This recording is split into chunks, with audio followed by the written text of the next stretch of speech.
Grab your beverages and turn up your interweb. Solving the world's problems 12 ounces at a time. It's Dudes and Beer.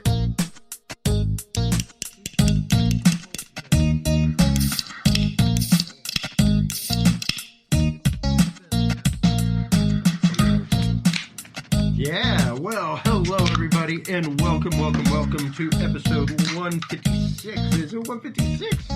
It's 156 or 57, good God. Yeah, 156. Hey, how about them apples? The Dudes and Beer podcast. So that's a large number. Chris has been on the road for a little while now, so yeah, his brain is a little soft on the intake. The kid can't be helping any either. You don't Yeah, sleep no, when you baby have brain, kids. baby brain, yeah. Baby brain on and you. Granted, we were very blessed for a long time. That is our guest for the evening, Billy Joe Cain, who's chiming in right now.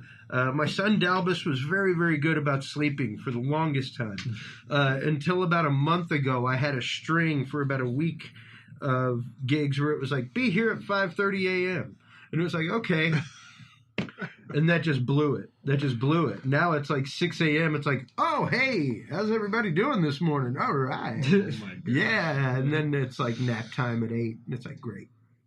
Nap time. No, I'm just awake. You gotta work that nap schedule. You do. You definitely learn to work the nap schedule. And, you know, Billy Joe Cain is our guest for the evening. Steve-O, welcome. What's up, guys? As I am back and no longer a spectral image via Skype in the television. Oh, I always enjoy Skyping with you, man. Well, and last week we were talking about situations in Mexico. We were talking about cartel stuff, things like that, and we got into the topic of human trafficking for a little while. Yeah, we did. And I was like, you know, we need to have Billy Joe Cain from Radical Empathy Education Foundation back on to talk about this kind of stuff and kind of spread the word and spread awareness about it, but also talk about high technology and VR. At the time, I was actually out in San Jose last week working the NVIDIA chip conference and hearing all kinds of interesting tidbits. And I've got a few videos to show you of some of the live VR that I saw, things like that. But before we get started with all the meat of the evening, let's talk a little bit about the headlines in the news, folks. The week in the news has been absolutely crazy. Just before we came on air tonight, there was literally a shooting at the YouTube head facility. Apparently, a girlfriend got very upset with a boyfriend, went onto the facility with a gun and shot him and shot herself. That's what we know as of right now, at least as of my last checking and posting on dudesandbeer.com. You can check out all these headlines on dudesandbeer.com/week in the news. The week in the news this week has been wild, like I said. In addition to the active shooter there, we had the Wall Street Journal talking about Tesla and Uber deaths raise questions about the perils of partially autonomous driving. That's one of the things that I wanted to get in with you about is AI, of course. Jeez, thank you. Tesla says autopilot self-driving system was engaged during the fatal crash that just happened not too long ago. And the driver, quote, the driver had about 5 seconds and 150 meters of unobstructed view with the crash when it happened. So with that much time, he was not able to disengage the autopilot to stop the accident. Also, in the headlines are we quantum computers? Scientists are performing tests to find out if we are actually just existing in a quantum universe. And if we're actually just like computers living in the Matrix. This like reality is not even real, dream, you know.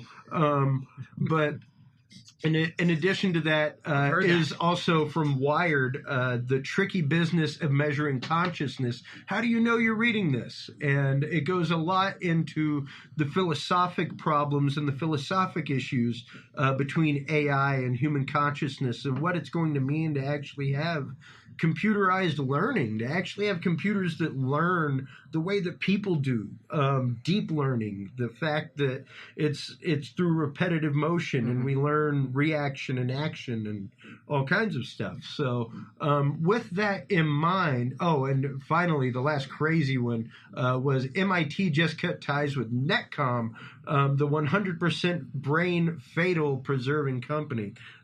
They said that they can absolutely preserve your brain and your memories. However, it would be a 100% fatal process for you. So they could You have to do this while you're alive. They could, yes, while you're alive, they could You're like, I definitely want this. They could download the information of your brain and replicate it. But it'll kill you. But it'll kill you. So hey, what the if hell? you're- I haven't read that one. if yet. you're dying Yeah. in a week and a half anyway, hey. Yeah. Well, I mean, you have to But- agree that they're telling you they- exactly what's going to happen. Okay, It's so not a- there's no 99.9. Yeah. It's like if you were Jane Campbell, then that would This is be a- maybe an option, right? You Yeah. know? Like I tell No. you though, it's definitely okay, not that's just it, and we kind of covered it a week or so ago. It was there in the headlines, and MIT is just like, I guess in the last week and a half, just totally cut ties with this company. Like, okay, yeah, we can't continue this. What was research. the problem? That they were 100% yeah. fatal, or Yeah. was it they were hoping it'd be 5% fatal? I mean, Yeah, they're yeah, like, you know. there's some sort of How many test runs did they do? where's with the it? safe zone? Yeah. That says, well, I'll try that. Sure, why not? Yeah, exactly. How did they come Unless up with those unless I have numbers? terminal cancer, so you know. Yeah, and it better At be least for some another couple of weeks. crazy Total terminal transcendence cancer. right there, right? Like So, with those headlines, Would you even in know mind- that you died? right. Yeah. Yeah. Would you know? You know what I mean?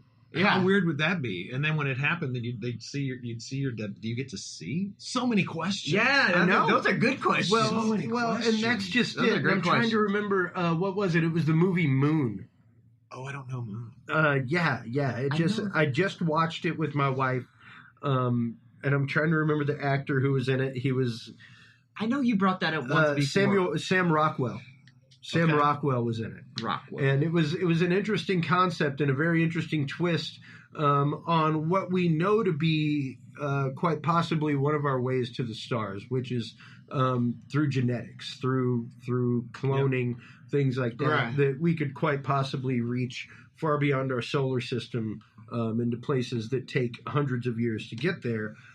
Without Just modifying our losing- genome kind of deal. No, Well- check this out, dude. They've shown that your RNA can actually take your so like for instance, they've taken mice and they've taught them to not like broccoli, and their progeny don't like broccoli. So it's like they're trying Yeah. to figure out that doesn't go down your DNA. No, It goes through that's your epigenetic. RNA. That's epigenetic DNA. Right. That's- Well, they've been okay. Yeah. I am not Interesting. not up on that. I've heard that it was Yeah. the RNA Yeah. that actually carries down. So it's like, so that would make sense and explain why bees know what they're doing and all Yeah. the ants know what Right. they're doing. So it's like when they pop out, they're like, I'm already part of the colony. It's like, yeah. Yeah. They know that because it's programmed. It's into programmed them. in. So Well, how many and that's- iterations back do you have? That's where the genetic predisposition for Very alcoholism, Yes. genetic predisposition for addiction, Mhm. for obesity. Because it may not all be of genetic. these It things could be come from. epigenetic. It can be epigenetic, simply, or both, I suppose. And you can develop allergies by what your parents were eating. God, I know, right? You know, like This all stuff kinds is of deep. stuff. It's deep, It- and it- I don't see a lot of people talking about it. Right. And it's not like conspiracy stuff. It's No, these are all this the is- studies, but yeah. nobody discusses This it. is straight science, and Yeah, it that's one of the things that. Getting into it for just a second, Yeah, we let's can talk about. I know that the, we will get so. let's- yeah. Let's talk about the mission of the Radical Empathy Oh Foundation. yeah, before we get totally distracted. And what it's about, why you're here, why you will continue to be here. I'm so happy to talk about Well, we the called fact it. that you will be a correspondent with us about Absolutely. such things. But tell us a little bit about why you started Radical Empathy, what it's all about, and the video game Trapped, Right. a VR detective story. Well, the first thing I love hearing you say it's a video game. Right now, I want to make sure that everybody understands it's VR not really a game. experience. Yes, it's a VR experience. Sometimes people see the word game as a bad thing. Right. So Yeah. the fact of the matter on Trapped is that we're using game technology and the concept of gamification, if you will, to display information to people. So totally makes sense to call it games. I know I've done that before, but the reason that we exist is to raise awareness of human trafficking and the things that could potentially lead somebody down that road, Yeah. or so you can actually recognize something. Now, the reason that I got into this a few years ago, I found out that one of my friends was actually calling my house and talking to my kids about things that were completely inappropriate. We found out that is what they call grooming, which is basically trying to get your children to start becoming more and more comfortable with doing one thing. You just basically normalize it and normalize it and normalize it until all of a sudden you're doing things that you would have never done before. Sure. So over the last year, I've had the opportunity to go speak to a whole bunch of different groups and a bunch of individuals, survivors. And the thing that is a very common thread in all this is basically grooming up until the point somebody becomes a victim. And so the trafficker may be the person that actually adds a lot of that grooming onto it. But if you've already had this happen to you before you get there, it makes it easier for them to essentially get you victimized. Yeah. And that Makes starts with sense. everything from like sexual abuse as a kid, Right. you know, all the way up to, you know, complete psychological manipulation by family members, etc. But once you've kind of become I don't mean the word weaker, but if you're less No, but if you're more susceptible, Right, I was if gonna you're say. more if you're more suggestible in that way due to the fact that something has You've been already normalized had- to you. Yeah, just like you already. said. So that was one of the history. things that, as I had started learning more about trafficking, that's exactly what happens. Is the more normalization of this type of behavior happens, the easier it is for this to happen to somebody. So it could happen to your kid, could happen to your family, Right. relatives, neighbors, and things like that. As soon as somebody sees that you are weakened, I guess, to some degree, or more susceptible.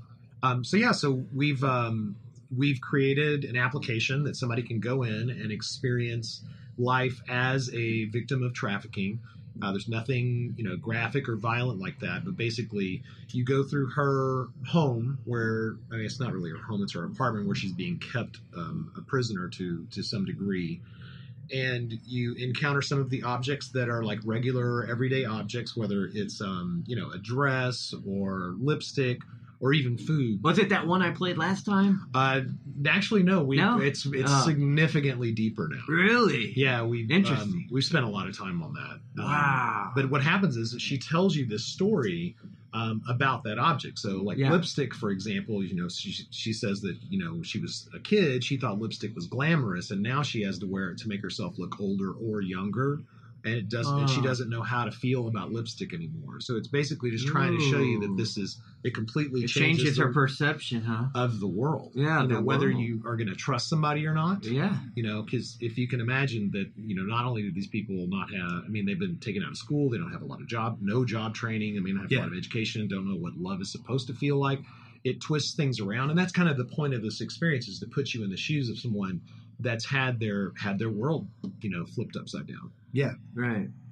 Yeah, and that's even within the name, the radical empathy concept. Yeah, we want to make idea sure that of- we. Sorry, go ahead. Yeah, well, no, just the idea that we have an empathetic experience in life. You know, it's great to feel sorry for someone. It's different to be put into their shoes and to understand what they felt, how they felt.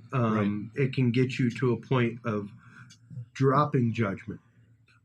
Because so many times we do judge victims in horrible, horrible ways in our society. And that's been shown more and more here lately amongst news stories, things like that. Yep, that's true. And other things that I've learned is that you know, people don't present themselves as a victim. Like if they go to the police, people generally categorize that as, you know, sexual assault and things of that nature, or people don't even realize that they're being trafficked. Yep. And they think this person, you know, think they're in love with that person when they're really just being manipulated. Right. So it's a fascinating you know, study in sociology, I guess, because you know, sometimes the first responders or the police don't know what to look for in a victim or how to recognize somebody, even if they're not telling you that they're a victim, but every sign that you can see is screaming to say that they are. Right. It takes you know, you have to care about this topic, you have to pay attention to this thing. I mean, I have so many things to say. We work with a gentleman that's a doctor, and he's worked on, you know, adolescent females for years and decades, actually. And he said that after we had a particularly deep conversation about this one time, and he's one of our, you know, advisors, he said he went in to go to work on a young woman, and he said he just had to walk out of there. He was like, I'm really concerned. Do I know enough about this? And it's kind of freaking him out. But a lot of people don't have education in this, and we're trying to make a difference by putting this application out for free, and so people can actually download it and kind of get a better idea, so that hopefully they'll be interested in the topic and they'll go learn more on their own. Well, and where can they go to get that app? Where can they go to get That's a great question. Get the program. So currently we're available on an online portal called We Are VR, which is WEAR VR. I'll repeat that in just a second. So if you search for Trapped or Trapped, the VR detective story, you'll find it on there. And that name of the URL is going to be We Are VR, WEAR VR.com. See, I should have been writing it down too. And going into the technology that it takes to make something like this, one of the things that we were talking about off air before the show was the way that the brain is wired, the way that the brain starts working and moving and remembering things. And we were talking about the experience of my baby, and the experience of babies in general, how they're basically a blank template, and they start learning on their own. That's and right. we have to basically learn how they're learning in order to supplement them and to give them the proper leg up. Yeah, the proper. To the right way to go about learning for them. And what can VR do? What is VR doing right now in those realms as far as education, as far as being able to teach people in just the education realm to begin with, before we get even into empathy and how it can change Kind of like the basic, social social memes. So I'm glad you asked that question. I think it's really valid, and unless you've kind of dug into this field, a lot of the stuff isn't necessarily obvious. I think that if you've been in virtual reality, it's like being in an interactive movie. The world is right where it would be. You walk around and it feels like you're actually there. Yeah. When I did it was a trip. Yeah, it's like you're I in that place. I wasn't in like this room anymore. I was in that place. Right. So what's happening with VR is it's creating this concept of experiential education or experiential learning. So what's happening is all of the senses that it can engages it. So right now it's sight and sound, and if you have controllers, there's haptic feedback. Some people have put fire. So they'll have firemen, and they heat up the room to make it feel like it's hot. So they're basically trying to engage more of these senses, and each of these senses is really considered a learning modality. So the more of those that you can experience while you're learning something, hey, the better. So like you can read about digging a hole, but until you put a shovel in your hand, you're just like, it doesn't mean anything to you, right? Yeah, right. So on our site, I have some of these numbers, but they've done lots and lots of studies to determine, what kind of good comes out of VR. And it turns out that it makes you more interested in a topic. You remember the things that you experienced in it longer because you had that experience. Right. It makes people actually more interested in a topic, so they will go off and they will learn about it themselves. And there's a whole bunch of other things. Basically, if you go through and there have been studies that show that you can create and experience empathy inside of virtual reality. Sure. And by having that experience, it will actually change your behavior after the experience. So as an example, Stanford University did a study on how much water it takes for you to take a shower, how much energy it takes to create hot water for you to take a shower. And if you experience that in virtual reality and you saw what it took, it actually would change the way that you behaved. Enough people changed that was statistically valid versus if you read it on paper, it didn't change anything. It made no difference. Whereas if you could see the fact that, if you did this one thing differently, you'd take 30 seconds less, which saves a gallon. Right. And that's 10 gallons a week, and that's 300 gallons a month. And Exactly. Yeah. Just because you had a virtual That's not reality the actual experience, math, folks. Don't get on me about that. All right. You're going to be checking that study. Come on. Oh, Hey, yeah. that's amazing. Yeah. Somebody's already pulling out a calculator and going, wait a minute. I'm 2 beers in, Are too. Are they but- tweeting at us right now? What's up with that? Hashtag moron Chris. That's, oh, that's- no. isn't That's that- out there now. That's my username. Oh, jeez. But yeah, I mean, it's VR it's a fascinating field. People are using it for more things. People are using it in combination with augmented reality. People, it's a big field. People are spending a lot of money on it, and it's Well, and fascinating. let's make that definition for our audience real quick. For those that don't know the difference between augmented reality and virtual reality. It's a great point. So if anybody's played Pokemon Go, what you'll see is you can hold your camera up and there'll be a little Pokemon that's dancing on the screen, right, that you have to, quote, capture. Right. So what that is, that's augmented reality, which is that your camera is showing reality and then you have something on top of it that's considered to be augmented. Virtual reality is where your view, all of your eyesight, all the things that you would absorb through your eyes is completely obscured. So it's like you have your hands over your face and there's a big monitor in there and you're looking at it. Whereas augmented reality, you could have a set of glasses on and you could see, a ball rolling across the table. Yeah. That isn't there. And you're not schizophrenic. Nice. Hopefully not.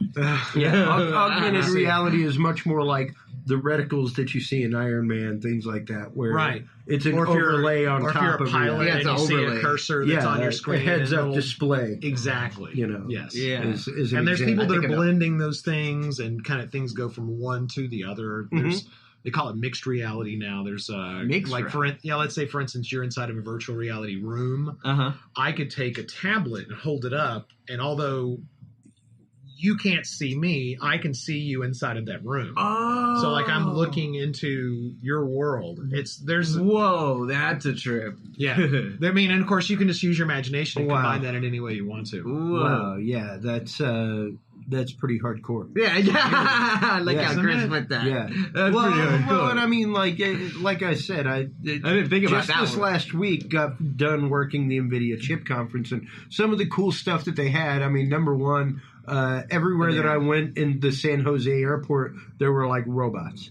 Welcoming you and stuff like that, like all these little robots that you could interact with, and it was like, all right, that's creepy. You got like a fenced-in area with children and a couple of robots. Like, what is I want this? a Like real robo, robots? like Yeah. robo daycare. Robo like daycare. their arms moved. It's like they're and they dancing had robot. like, but they No, had real like, robots. they had wheels on them. Oh my God, And like okay. they had touch screens and I thought and this was like Blue Man Group robots or something. No, Yeah, I'm they sorry. had like digital LCD faces. Wow. And like talked to you and like interacted with you with the things that you did. Like if you went up to the information robot at Southwest Airlines, you could enter it in and it would, hello, nice to see you today.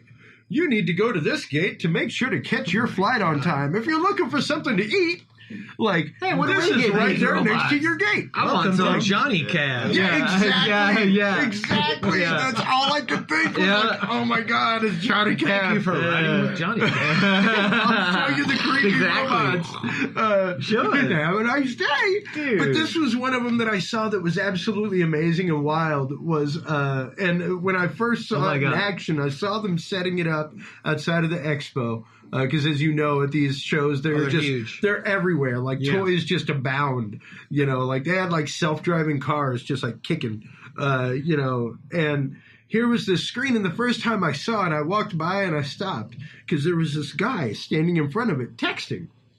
Just texting, and I don't know if he knew what the exhibit was or Right. knew that it was like interactive emojis, but he's sitting there straight up texting someone, and I don't know what he was texting, but he was pissed because his little face over his head was pissed. Was hilarious. But this was literally like facial recognition emojis, and like as you walked by, it literally like picked up your face and popped a live emoji up over your head. So you're looking at it. You're looking at a Dude, monitor this. And This you can is see, this just is like like The a Sims. this is like an 84-inch Yeah. monitor out in the middle of the hallway with Like a, you with can a see how webcam. fast somebody walks Check in the it out. bathroom and you have As the people whole walk side. by, you You can check out their little emoji. You can see how they're feeling. And look, like, people are barely even looking at it. Hey. Like, Oh, wow. That's amazing. and like, look, like that's a profile shot. Like it's picking up enough biometric information from you to be able to see it in a profile. There's nothing to worry about with that. There's absolutely nothing to be concerned about. No. Everyone should have access to your emotions and locations at all times. The other one If that I can't thought tell what was you're cool, thinking, at least I can tell what it looks like you're thinking. Yeah. The Totally other, safe. Exactly. Totally safe. The other one that I thought was cool was kind of along the lines of Total Recall, where as you walked by, yep. it was There it like a is. stick figure of you. But if you walked up to this certain area, it actually like by your So what you're seeing by on your look. So the narrate nerds for the, it. ner- the nerds that are listening, what you're seeing here is there's a camera that is basically scanning and it's generating a biped skeleton where everybody is walking. A wireframe of every individual walking past them with ball joints. Can I just at every say point of motion. how? Okay, so And that's why I wanted to show Oh, you no. this. So, Because okay, as so I someone have- that does what you do, you know the technology. I'm seriously concerned about privacy issues. Okay, I'm right. totally seriously concerned about I know you privacy. are. And That's what all this of this brings- stuff yeah. we're about to see is just super bad. But I mean, at the same I didn't even at know the- this was going Well, on. At the same has time, super there's bad all- potential. Right. The Dude, it's super potentiality. bad. It's super bad. Okay, let's just be If honest. the tree Yeah. that could come from the I mean, don't get seed me- is super bad, then the seed must Don't get be me super wrong. bad. I'm with you. Okay, I can see there being good uses for this. Okay, Sure. but it is a slippery slope, and as soon as you Right. hit that edge, you're done. Yeah. You're done. So, like, you know, the distance between your pupils is extremely personal to you. Oh yeah. So that right there It is is as unique. good as a lot of stuff. It's Yeah. like almost exactly. It's unique. It can get you like a fingerprint, right? yeah. Wow. So then you're like, oh, okay, well then I'll wear sunglasses, or something that obscures that. Yeah. Well, one of the things that I've been chewing on is, dude, they can just figure out your gait. They can Yeah. look at your body, Oh, your skeleton, absolutely. the distance between your collarbone. What you just saw. It's like, so when I watch that, I'm like going, oh yeah, so no matter what this person is doing, unless they've completely changed the way that they walk and they move their skeleton, Yeah. that's good. But, when I Yeah, start and- measuring all of your bones. Unless you're walking around like And the you're- Patterson film all you the got time. nothing, man. Look, Nothing. look. There it is, dude. Hey. I'm telling you. Oh, that's the creepy robot. Creepy robot action. Creepy robot, and he's talking to a chick. Yeah. It's this Giving you information in the airport. Do-do-do-do-do. That's like a little girl anime face or something, yeah. you know? What do you say about this other than this is it's some spooky stuff? But here's the thing, right?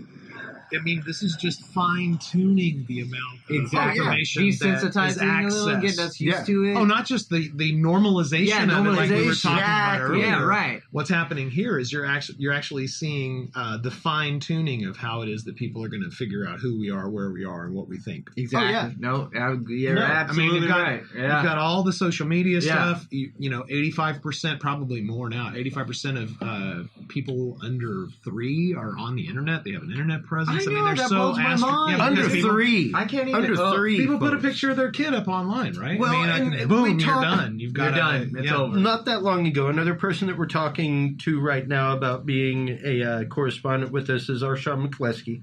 He's a former Secret Service agent. And one of the things Age of that we consent. talked Oh, about man. was a possible digital age of consent. Yeah, Where digital age of think about I love think about all the emancipation cases that we heard of as kids. Oh, yeah. Tiffany, stuff like that, where their Yeah. parents totally Macaulay mismanaged their Culkin. money. Oh, Macaulay wow. Culkin. Now, imagine it being the Simpsons, Little Baby Stink Breath, where you find out at the age of 4, your parents had your image online and had sold your image as a child Right. for advertisement, things like that.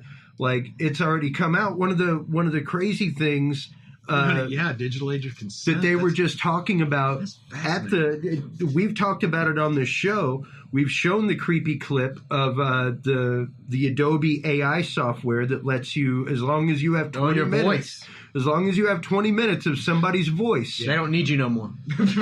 all they have to do is type something, and they can make Chris Jordan say it. They can not only do that. You've seen the stuff. They They can- change the video. They can make the video Here's happen the now other. too. Here's the next crazy Like thing. Max Headroom, kind of. Oh, I have a friend who's worked at a large multinational computer corporation, and essentially, he has told me that if you pour enough conversations into a bucket, that has said this is Billy's bucket, they have chat bots basically that will turn into you. It will talk just like you. Oh, yeah. Know things just like you. Good It can't God. remember everything in your mind, but it can basically Somebody formulate give me sentences. a chat bot so I don't have to write anymore. Yeah, Dude. you think that ain't cow. coming? You're No, wrong. it's already here. You got It's all already the sports here. shows are running. The stuff people are having. Well, I mean, It's the amount of already AI here, that's though. writing stuff on the internet. Yeah. That's. I mean, That- who the that's hell wants just to it. write a piece on some Tuesday night 7:00 ball game when they just go and pull all the stats and write the Yeah. thing itself? There's how much? What is it? 40%? There's some astronomical Yeah. number Yeah, that's writing sports stuff, and that's all AI. yeah. Do we want to jump into that stuff right now? Wow. Absolutely. Yeah. okay, Absolutely, so because go for it. that's what I'm talking about, especially whenever you're talking Facebook, big data, all that kind of stuff. That's the only reason to aggregate that kind of information is to assumptively find out what people would think, what people would be able to do, how people would react to certain scenarios. The phrase that I've heard about this is that basically because of the information that you've put out there in the social blogosphere, whatever you want to call it, they know what you want more than you do. Yeah, Right. It's right. like, and Yeah. I mean, 'cause- They technically know what you want before you want it. bingo. And so what I was going to say is that, if you look That's at hardcore. if you look at studies, right, it takes like 1,000 people before you got a decent statistical study. Yep. Well, I mean, if you have 1,000 people that have certain phrases that are on their, Facebook or their Twitter or whatever, it's it's pretty sure they're going to be able to figure out the vast majority of those 1,000 people. Mm-hmm. Right, and so that's where that kind of stuff starts getting scary. It's a simple that IP is address. scary just to think about. It's not tough. It's Oh, a there's ping. that too. Oh, not just know. Yeah, exactly. It's a to ping. tag who you are, but it's like the text and the words and everything that you use. Right. That's who you are. Yeah, that's Yeah. who you are. And right, and the who you are part is absolutely Oh, scary that's it. because they can figure that out through AI, machine learning, all that other good Yeah, stuff. no, and that's just it. That's the big data. That's what, like, literally right now, Mhm. I want to say it's April 12th. Big What's that? boy goes before Congress. Zuckerberg Oh. goes before Ooh. Congress to explain. And, it's about the really kind of Cambridge leak of horrifying. info? It's really kind of horrifying with the Celibate Cambridge info. Analytica crap. Yeah. Because it's like, really? What in the last campaign, like, lauded for their use of the exact same thing? Well, yeah. Yeah, so Very, yeah. I have a lot to say about that. Go ahead. But Say I it. mean, Nice. I will keep. Do it. Dude, it doesn't matter what political party you're with. No. It does not. What matters Right. is your I agree. individual privacy. Exactly. That's Okay? what matters. I mean, there's no point in arguing about one side or the other. No, we no. have to quit doing that, and we have to look Yeah. at the fact That's that the diversion. our privacy is now gone to a point that people know about it. Well, Okay, we've had very little We're privacy previously, but now that we have this on the television and things that are talking gone about by Cambridge- choice, though. Yes and no. Okay, and I agree that we sign up for things and Some it of this says grooming this is gonna going be on. public. Well, Dude, it yeah. gets super ugly. I mean, we talk about that a little bit in our app, which is that if people have their social media set to public, that's just a welcome a welcome mat for people to kind of meet. Come on in. But I think so I have a friend who used to be in the CIA in the 60s. And he Groove. said that they recognized your voice pattern then. Yep. Okay. Wow. So you Wow. haven't been free since forever. I know They're someone just that worked fine for- tuning. We're talking this. I over know 50 someone that years helped now. build lenses for NASA. And they were like in the late 70s, Mhm. early 80s. We could read Titleist on a friggin' Okay, so let's on a let's take a golf ball. step back from some of the listeners that are probably hearing right now Sure. thinks that this is like complete conspiracy. And This is not Right, a jumping to right. conclusions No, episode. No, so but you're so more than forget- welcome to hop in. on Forget one of about the those if you 60s want. and forget about the 70s, 80s, Right. 90s, aughts, and the teens, right? Sure. Yeah. So here we are in the teens, And now we can see, and the television, the media can actually explain to normal, regular people that this is happening. And I think that the adults that understand technology get it. I know the kids, they get that they don't really have any privacy for the most part, but it's surprising how few people really have understood how the internet works. Yep. How their apps work on their phone, what public means and what private means. And the fact is that all of this data is not private. It's not going directly from me to you. It's going through a whole bunch of stuff before it gets there. I had a conversation with my kids' friends one time. It brought a bunch of them together and parents, and I just explained to them how the internet is. It's not me to you. It's me to that person, that person, that person, that person. There's copies collecting everywhere. this data. Yeah. Whether they're collecting it or not, it gets left there. It goes to a node, and the node decides where to send it, and it sends it. You have to reverse think the terminology and literally think of everything that you're doing as snail mail, and the fact that everything that you're doing leaves that trail. Right. You're leaving breadcrumbs on everything, right? The way that I explain it to non-internet people is it's like the Pony Express. I have a letter and I send it to Denver, Colorado. Denver, Colorado, that letter gets moved into another packet, and that gets taken somewhere else. Well, that's the way that you think that it works. It's one piece of information and it just gets moved. Right. No, it doesn't. So it moves from node 1 to the node, say, in Denver, Colorado. Right. They keep a copy of it. I was going to say. And then they send it to the next node, because if it doesn't make it, like if the Pony Express writer doesn't make it there, it knows. Yeah. And so then it sends it through another city and another node. Wow. So you have copies of everything everywhere. Yeah. Right. Until it hits final destination. Yeah. And then at that point, you still have a backtrackable trail. Right. Of where it rang through. Yeah, you'd think, unless magically be deleted. Unless you're using a Tor browser or something like that is scrambling your point of location via IP. We hope. Consistently. We hope that they are. Well, that's where you get into that. I've looked at your list. It's like quantum computing. Because that's where the entire anonymity of the internet disappears. That's where because what happens is every time that packet moves, there's magic numbers on each side to see if it can make it there. Right. It's like security. Yeah. Well, the thing is with quantum computing, you can't have 128 bits, 256-bit encryption, because it just goes boom. The answer is right here. Yeah. So it's like there's going to be some seriously interesting things happen when quantum computing actually goes beyond the experimental realm. Because I mean, right now it's still very much in the in the realm that, let's say, VR was when Lawnmower Man came out. Yeah, that's a good way to look at it. It's a technology. It's there. It's real. And what's crazy is, like, my wife just recently, I think it may have been just before you were on, that I made her watch Lawnmower Man. She was like, "What the hell are you talking about?" And I'm like, No. She didn't know what it was. I don't care if you listen to the episode of my show or not. I'm not about to have this dude on my show and have you not know what Lawnmower Man. Yeah.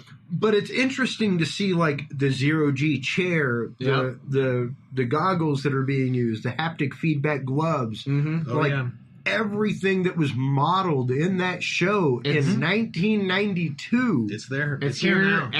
Is what we are using now. Yeah. No doubt. And there's haptic suits. There's right. I've seen the suits. Sorts of things. Yeah. And it's only going to get cheaper. And it's only going to get better. Well, and that's just it. The conference, not only that I just worked, but the one people that was never want to leave it at the same time, because I posted a thing on Facebook. I don't know if you saw it or not, Billy, but it was like, just gave the microphone to the CEO of NVIDIA. Like, hey nerd, shout out. Shout out. And well, that's it. The next day, my cousin was like, "Oh, you were just talking about the head of NVIDIA. I'm here in Vegas at the Adobe conference, and he's up on stage speaking." Yep. And then he took his jet from Vegas back to San Jose and came and spoke at the NVIDIA conference again for all of the media. And it was interesting because it was like, here's first off the keynote, which the keynote stuff is very much inside unless you're a developer or an affiliate, you're Right. probably not making it into that keynote to see what's upcoming, what's coming out, True. what's happening, all that kind of stuff. Yeah. The next thing that happens is the investors part, where they go talk to a partner like they did at Adobe, and they start talking about their use of AI, their use of GPU technology for AI in the realm of filmmaking, in the realm of graphics, in the realm of assumptive graphics, much the same way that our brain will gladly fill in information Assumptive all graphics. day I love it. long.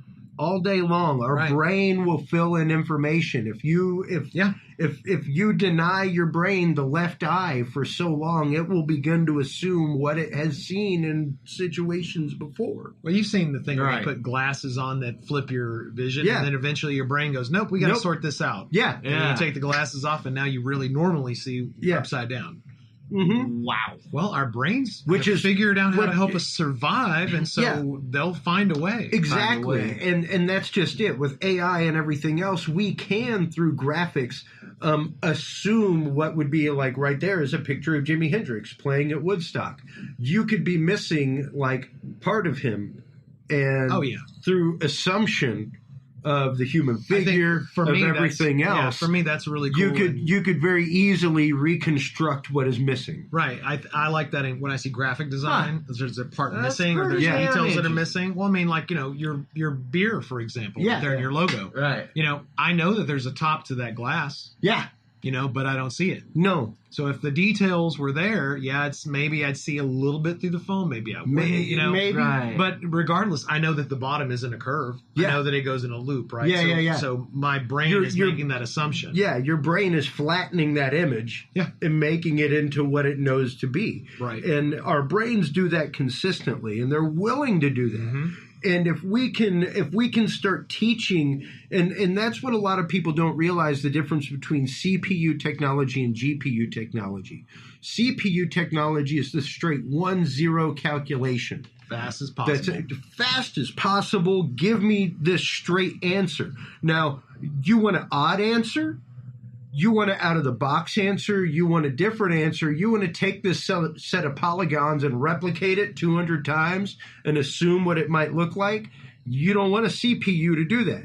It's going to get bottlenecked all day. You want That's a GPU. You want a graphics processing unit. Right. Something that's made to crunch those ones and zeros in a different way and really think about data in a different way, which is really what lends it to that AI realm so specifically. I would say that my limited knowledge of tech, and I know all my programmers will say that Billy doesn't know crap about it, and it's true. But other I'd say people you think know I know more what than I'm talking about. I'd say you know more than most, Billy. Right. So the programming part, the CPU part, that's where you would say that the game lives, right? So that's Yeah. the main loop and all that stuff, and it's got to run separately from what you see in graphics, right? Yeah. Right, So right. the graphics may catch up to you. There may be lag, or Yeah. there may be some other things, but basically the game or the main loop is still moving, whether or not you Right. can see it.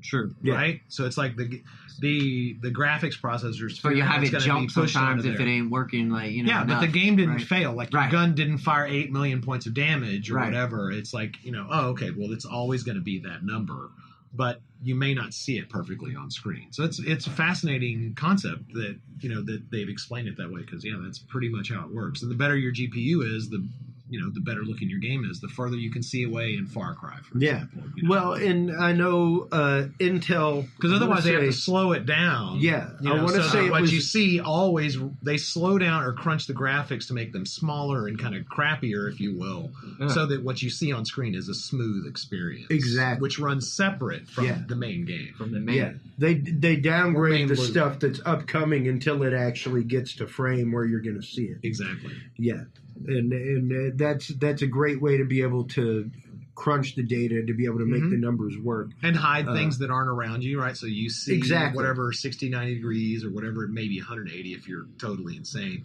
Yeah. But the stuff that's behind you, you're not going to see. So the computing Yeah. power isn't wasted on that stuff. Yeah, exactly. Yep. And That makes sense. it's been wild to me to see stories in the media lately like the town in New Jersey that banned bit mining? I'll tell you what. Because I heard about that. It affected the power grid so much Yeah. that they had to start buying power from a nearby county. Like power that's went it. up by almost 50%. So here's because the people thing. were like just stacking GPU Now, how did they prove cores it was together. because of that? Well, how do you do that? I'm fascinated by that. Yeah. But so here would be my question, right? Sure. So first of all, yeah, I do understand that using computers, period, is going to suck up the harder core your computer is, the more energy is going to suck up. But I can count on one hand the number of times I've cut off my main computer in the last year. right, but obviously, Yeah. you're not the entire state, right? Right, yeah, right. I'm also not like tasking a But aren't they server aren't to they just. exactly? But aren't they charging a certain amount of money for electricity? Right. So it's Right. like if it should cost more. Don't get me wrong. I mean, I understand that pulling power from somewhere else is a big deal, and using more power is a big deal. I'm not trying to say that, but it's like if they're charging for this and they're pulling it from other places, is that I think breaking that- the I system, think- or is it just straining the system, or is it that they have a concern that it's wasting power in general? Well, I think the concern is more the fact that the average kilowatt hour cost went up for everybody across the board. So the cost of delivering that electricity even was though- higher, so it made everybody's prices Exactly. go up. Yeah, that's Exactly. not cool. Yeah, No, that's not cool at I don't all. think anybody knows that. It's like all of a sudden my neighbor is pulling like 8 million gigajoules because he's Iron Man. He's over here, powering up his suit, and it makes my prices go up. That's like Iron Man-ification. He's over there glowing. You call that? Is it Stark? It's not gentrification. It's Iron Manification or Starkification. Yeah, Starkification. What's he doing next door? He's making me have to pay $1 million a Just buy month. a John Deere, you bastard. Yeah, or something. Come on. It's like Hire a bunch of son over gerbils. there. You gotta have the, It's on you gotta road. have the robot out there mowing the lawn. What the hell? But that's an interesting point ahead. Yeah. I mean, I do Yeah. understand that it's a different use of resources. Okay, I can't say it's good or bad. I mean, it seems No. bad, but it's a different use. And by doing that, Hey, if it if- costs more for other people, that's not right. That's Nah, not cool. that's not So it's cool. like they need to have That's a not cool. seriously jacked up structure, like when they hit X Well, number and of I think- joules or bazillion I joules. think it just became like it was the point where well, people might have moved there because their electricity was cheap.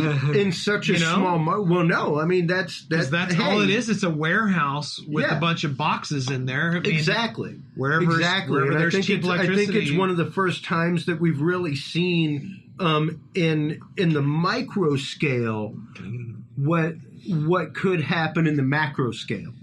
Oh, As you're far totally right. As far yeah. as impact, where I mean, imagine if another 5 or 6 facilities like that opened up in the neighborhood.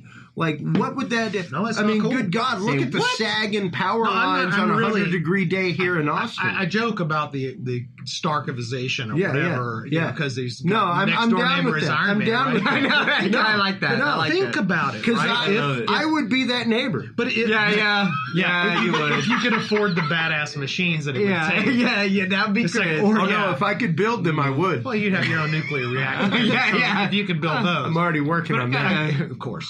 But we didn't talk about that. That's right. I guess my point is that if that is something that can actually, cause electricity to cost more for people, Right. Yeah. that's outrageous and Yeah. wrong. Yeah.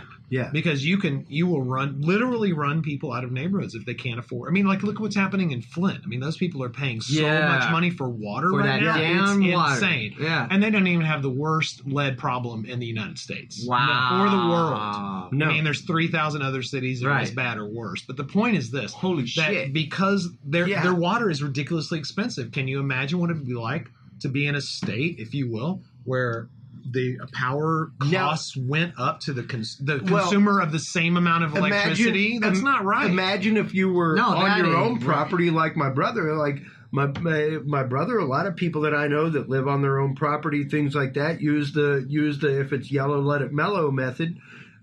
Because every Water gallon costs money. every gallon of water that you flush down the toilet has to be pumped back out of the ground to refill the toilet.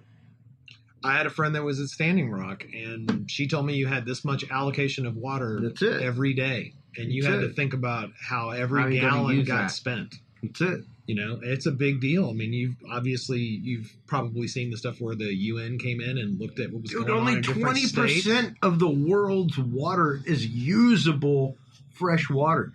20%. Like It's some bad stuff, man. if you take that to begin with, that's just some crazy stuff. And then you think about the fact of we can't live without it. What else can you say? You know, like it gets pretty wild pretty quick. And when you're talking about the progression of technology, especially the progression of energy technology, like one of the articles that we just posted today was one from Scientific American about them using Flutter, using like the flutter of flags, things like that to be able to power, to be able to, Of course. harness power. Exactly. Why not waves of those? They have those too. No, they have that too. Remember those skeletons that we were showing on those people? Yeah. They have those laid out like a big giant mesh, and Nice. they take the motion between the balls, so to speak, and then they collect that. I mean, you've got massive amounts of energy that's out there. The question is who wants to harness it, and when are they going to decide to? I was in a materials of industry class when I was in college, and they they showed this show. They showed a program that was all about how you could capture all this energy, whether it was putting turbines down and letting tides come in and out from pools and stuff. And it was narrated by Rod Serling. No way. All people. Wait a minute. Nice. Yes, No way. 100%. It freaked me out because I was listening to him like going, that's is this the Twilight Zone? What the heck? And he was saying this is what's going to happen if we don't do this stuff. And you know, nobody. So has this must have been bothered. old footage then, or whatever. Oh, it was super old footage. Man. Wow. So we've known that energy production has been a problem forever. I mean, we've all seen the smog and the you know, the pollution of the universe and everything.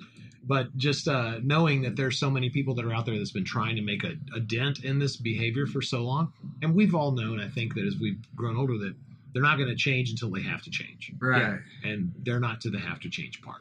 Yeah. There's enough people that want to change and they're making a difference, but the have to changes haven't had to change yet. Yeah.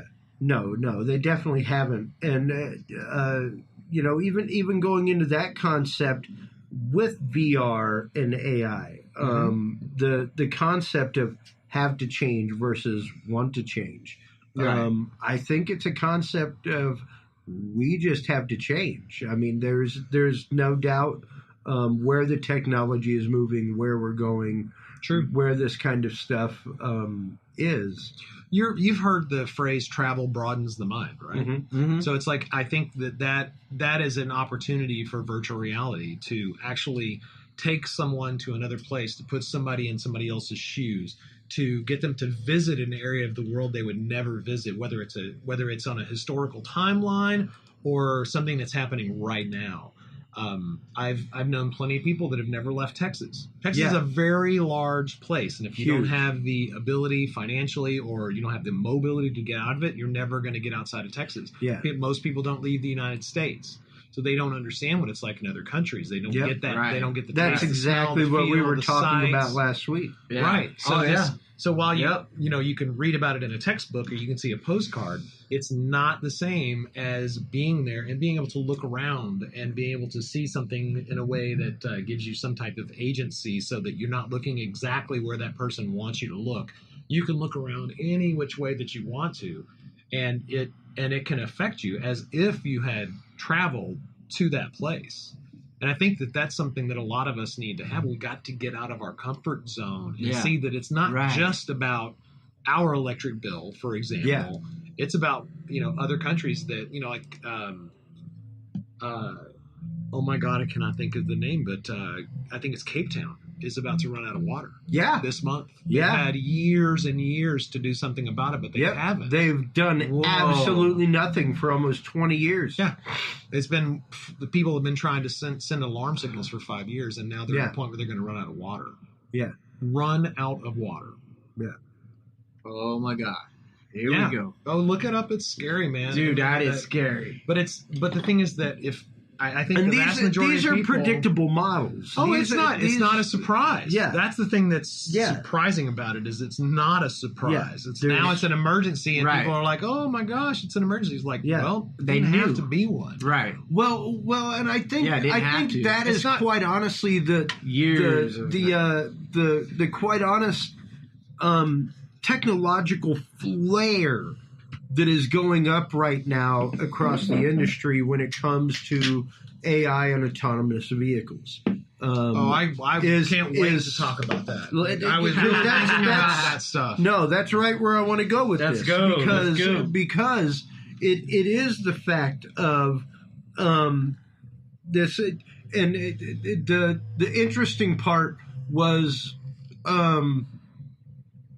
right here. The Wall Street Journal starts off with humans were behind the wheel in fatal crashes, raises questions of complacency. Well, I did a lot of research on that this week. Go ahead. actually. Did you? So yeah, I read Yeah. the issue with the Tesla and the issue with the other car company, Right. Uber. So Uber's car had crashed, Yeah, but it's Uber killed a person. Uber killed a Yeah, person. Uber- and the Tesla- bicyclist debate. Uber bicyclist. straight up hit a Yeah. pedestrian instead of Yes, it did. instead of a neighboring car. Yes, it did. And if you watch the video as a human, at least the It was stuff that pretty I've seen, horrifying. It you're was like, pretty horrifying. God, yes, please don't let me forget that. Thank you very much. What I was going to say, and thank you for reminding me just how incredibly ridiculous it is to look at this as,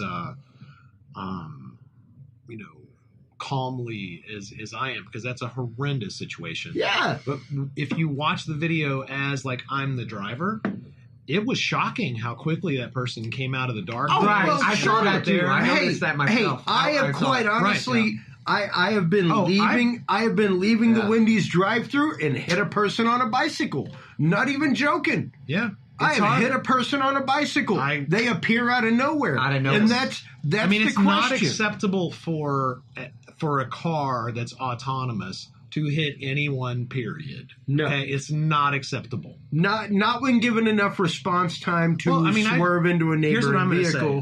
I'm gonna go way out on a limb. Go and ahead. say it's not acceptable. Mhm. I mean, I know that there's No. the trolley car Nope. example where it's whether you're going to hit this or this. No, The no, thing no, is no, that no. It's not a societally, trolley car. It's not It's acceptable. not a trolley car. No, I know. I'm just saying that there's I know. that little conundrum Yeah. that they Yeah, people yeah, use. that- I've dug into that this But week I mean, too. even like It's unacceptable. I mean, Vegas that should put out- have a they Vegas should have put a out heat the first- signature. They- Right, they- right. I mean, they- there's so many things. They put off. Right. They put out the first autonomous bus, and within hours, it was in an accident. yeah. Within Wasn't that in hours. Vegas or something? Yeah. Yeah, Okay, that was so in Vegas. I've got a lot of thoughts about this, lots of thoughts, and one of them is that while they're doing all this testing, Mm-hmm. while they're rolling out the first bus or while they're rolling out the first 18-wheeler, at some point it has to be, and this is controversial, maybe it's not, but at some point it has to be the responsibility of the person that's sitting there watching to make sure the machine does right. Okay? Right. I mean, I Yeah. know this may sound bad, but it's like if Right. you're sitting there and the machine is going to be doing let's call it the vast amount of driving, Right. you should be paying attention. I I'm think sorry. I but think at that's- that point I'd that's rather there. just have the human doing the whole damn thing because, Yeah. like, I've had jobs where all you did was watch, like being in a security, There's a problem with that. and then you though. just fall asleep. No, they there's a get pro- bored, and There's a challenge with that because it's that the way that our brain works again is kind of one of those things where it's like, oh, I'm sure this thing's going to be fine when I look away from it. Right, right. Where our brain is programmed to think to do Precisely what they say in the article Yeah. right that. here. You think it's fine. Such automation could make driving safer, but some autonomous vehicle experts say safety advocates worry that as long as the effort is a combination of human and machine, the robotic assistance could also give drivers a false sense of confidence Yeah. to turn their attention Yeah. elsewhere. I hear what And you're this, saying. this is the distracted driver scenario Yes. of, hey, I've been driving since I'm 25. I got a second to answer this text. Yeah, there's no doubt. There's no doubt. And I can tell you more than one person that is bent over to just say yes or to respond to something and looked up and buddy, like over Yeah. the last 2 years, it's changed their life because they're now a one vehicle family. Yeah. Because they ain't been I would say that- able to afford to replace the vehicle that got damaged from the accident of simply looking away from the task at hand, the driving. Right. I mean, Huh. I would say that it's And it happens in a heartbeat. Yeah, there's no defense of people looking away from the No. wheel and letting go of it. There's No. no defense of a machine failing either. There's just really not. Right. But I mean, the concept of it being texting. Go watch Blood on the Pavement, kids. Oh, I know. Yeah. So like you can have an accident because you changed the radio station or you dropped a Exactly. cigarette Yeah, exactly. or your pickle wasn't in your hamburger or Right. whatever. Hey man, It's like, don't even get me started on that. Yeah, but exactly. the point is this: that You're just totally distracted. we have AI driving cars, okay, and it's never going to stop. Right. So It's not. while it would be nice to think that humans drove well, they don't drive as well as a car, not on average, and so we have to just deal with this. Wait a minute. Right. No. Are you saying that an autonomous vehicle as of right now has a better average than a person? I think it's going to depend on the person. But I think so. Let me back Overall, up. there's Let me no back way up. of getting around the autonomous I car. have no numbers that I want to live Yeah. or die on. I have no Absolutely. no desire we're talking whatsoever to utter die on this concept hill. here. Like, Utter we But I can't will get say around this: it. that it is true that AI can drive better than some people. You know, young driver doesn't know stuff. Sure. You know, so Okay. you have a big broad You range. put him of against stuff. an 18-year-old, absolutely. Right. Well, I mean, I don't know. You right? put him But against somebody with 18 years of driving experience. That you have a better chance of being better than AI. exactly. Okay. So here's okay. so That's here's my what I'm saying. argument. That's my So- argument. It's a great argument, but I see where we're think going. our real argument is it's coming, Right. and there ain't no denying The question it's is happening. between it's coming and Johnny it's here Cab to is stay. Johnny Right. Cab is Well, I mean, but a imagine. couple I mean, years if away.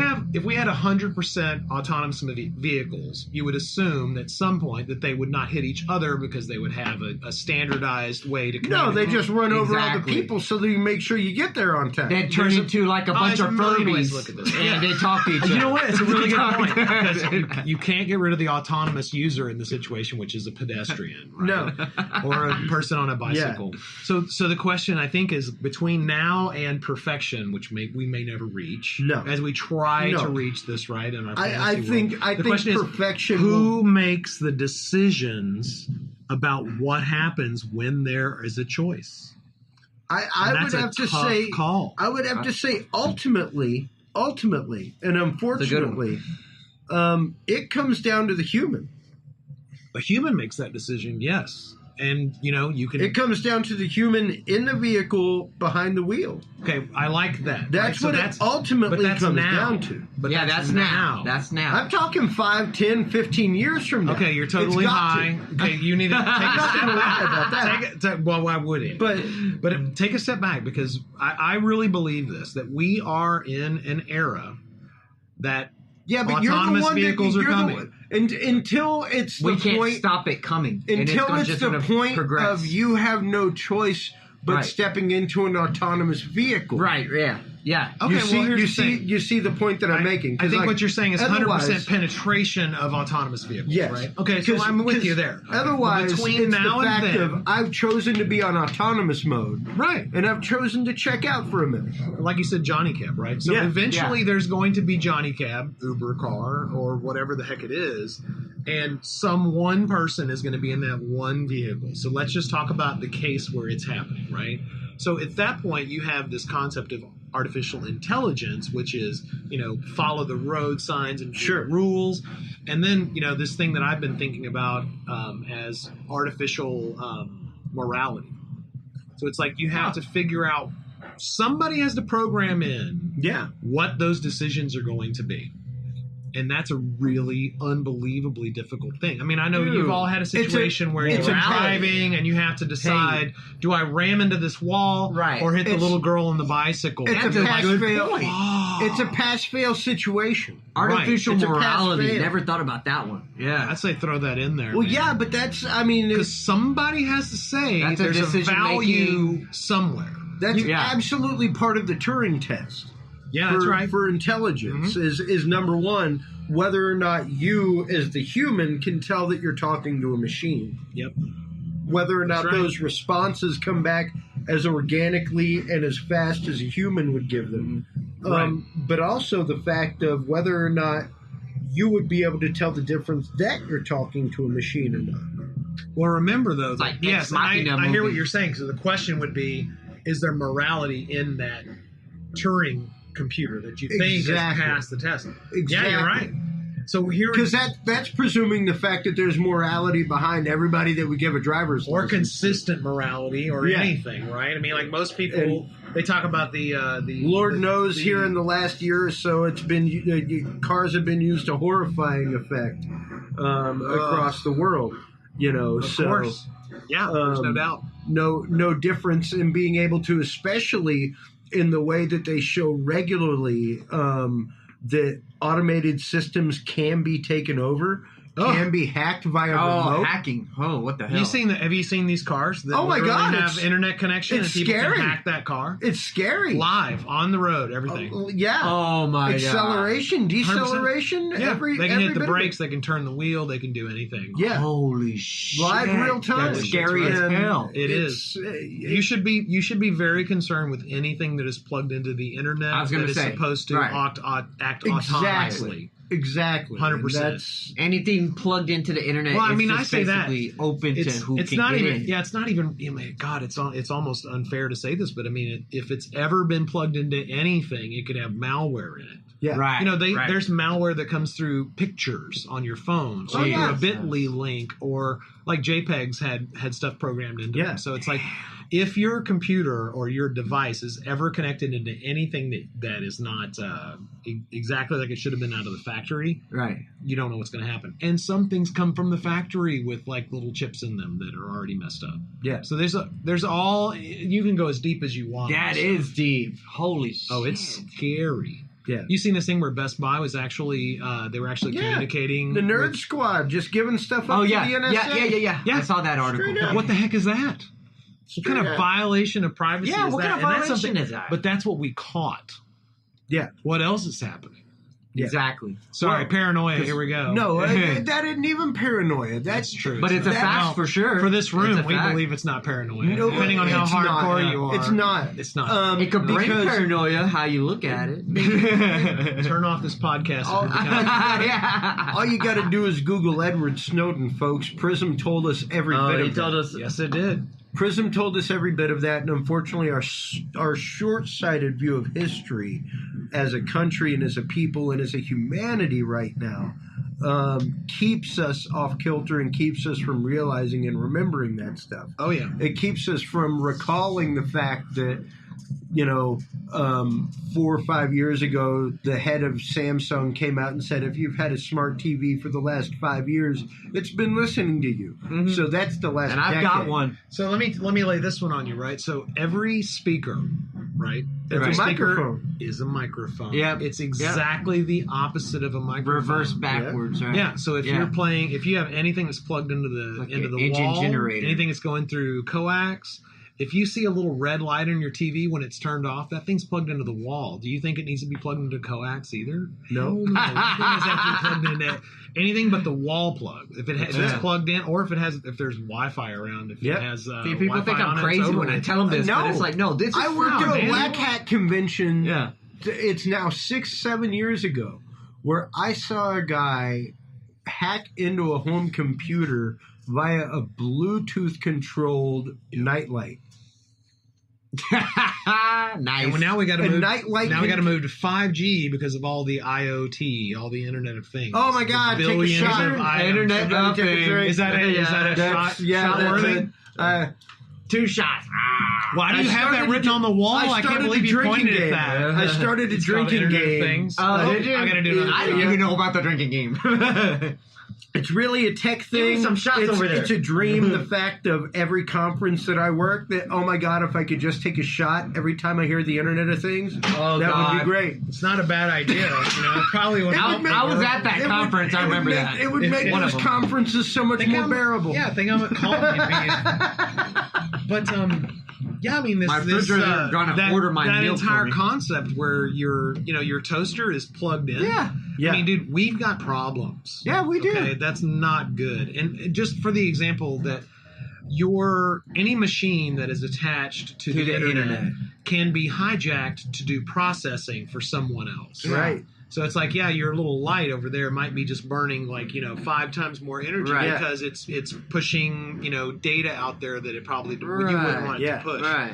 So yeah, it's a serious concern. You know what I noticed? I didn't about, realize we were going to get into privacy concerns here because Absolutely. my gosh, I could go You, on. you know and what? on. You know what I noticed about that conference when I was there with you, Chris? We were working and on. It was like the Internet of Things, and they had these young engineers and these guys with the great ideas. The refrigerator is going to order your milk for you and the butter. It knows when you need My it. refrigerator is just going to keep shit cold. And you're sitting there on the couch and it's going to be brought. Does it know to you. my bank account balance? So it Yeah, knows what to yeah, buy? yeah. I think so. I think Yeah, you might it have should, mentioned of that. course. Yeah. Might as well. And then Oh, today or this week you're going to have to drive and pick it up Yeah. instead of having it ordered because your Yeah. check hasn't shown up on time. That's right. But what I noticed was it was towards the end of the whole thing when it was really the older age gentleman came forward with the hard questions. Nobody else stood up Yeah. about, well, what about this? What about that? Privacy stuff. Yeah. It was so great. Oh, yeah, that sounds great. They were like trying to sell this product or this product's great and all this. But they came up with the hard questions and they were really hashing it out towards the end. But nobody else wanted to talk about that stuff. None of the young people give a shit about that, it seemed. It was there was I heard a comment a long time ago, and I've taken this to heart. It's like if the product is free, then you're the product. Yep. So That's right. I remember a couple of years ago, somebody had done a study, I think, saying that basically you were worth $500 a year to Google because of your information and average stuff like that. So it's like, Yeah, your you're opinions. getting Google for free, or your Gmail and everything Wow. else. So it's like, well, where's the value? Well, the value is that advertisers know who you are, what you want, and they can push stuff to you. Yeah. Whoa. If it's free, you're Yeah. the product. I see. That's They're right. making money. Oh. That's Yeah. right. Interesting. Pushing. So just use that in your mind. Anytime you're like, oh, this product is free, ask yourself, am I the product? I mean, sometimes Right. people have a product where they expect to get microtransactions out of enough people, so that pays for it. You may not necessarily Sure. be the product, but the fact that you are part of 100% of the people, Right. that makes you part of their formula, right? That almost reminds me of that thing that I've heard, like your Social Security, and when you're born, there's so much in a bank account. You ever heard of that? Yeah. I don't know. I don't know about about that. yeah. No, Yeah. there. I'll research that more, but it's You're totally. gonna have to pull that up on Yeah. It's, Google or it's, Bing it's, or DuckDuckGo or something. how much your life is worth when you were like About whatever. 38 cents in chemicals. Or $1, Dollar. $1.05 if you're Yeah. in Florida and That's you're it. a school child. That's it. Yeah. Interesting. But when it comes to automation, when it comes to the way in which we live our life connected to devices, it's amazing. Like you said, what kind of data they can gather, what kind of just regular everyday They know information everything, dude. that we consider nothing that is Right. actually a treasure trove Yeah. for advertisers. For So let me toss out some Trash stuff. is that's, treasure. I'll toss out some stuff. This is really, really old information, Sure. right? So the question. So I used to live on the coast of Texas, and always worried about hurricanes and bad weather and things like that. So there was a talk about Walmart's distribution system. If they saw bad weather, they knew what to send to those stores. Well, they knew that because they did big data research and analytics Right. on what would need to be shipped there, right? Which makes a lot of sense. You think flashlights, It's like targeting umbrellas, and kinda batteries and marketing things like shit. that. Well, they found out there were two things that people wanted to have during a storm, and that was, you guys want to try to hazard a guess? Just guess one of them. Water. Sterno water. That Water. turned out it was beer and Pop-Tarts. Okay. The two things You're you would- kidding me! No, I'm not kidding you. Beer and Pop Tarts. Right. So What it's like, the- well, we have dudes and Nope. beer here. Nope. So they have, Hurricane parties. Yeah. yeah. Okay. So, I mean, I my kind of point get the is beer this. one actually. My point really is that, you can use AI for things that make sense like that, where it's like, predictive analysis of what somebody is going to need. So Yeah. there's not a shortage of a place, which of course causes problems. Or there's, you're walking out of an airport and everybody knows, who you are, where you are, what time that it is that you were there, and, that kind of stuff. It's like, how much is too much? And I think, I'm not exactly sure. It seems like product need, at some point you're worried about the products rather than the people that are needing them, right? Just like you're doing product analysis instead of people analysis. If that specific people analysis, that makes any sense. Yeah. But it's this whole AI thing and machine learning is a phenomenally interesting aspect of what's happening, and it's going to keep happening. It's gonna, we can't stop it. Yeah, we can't stop no it.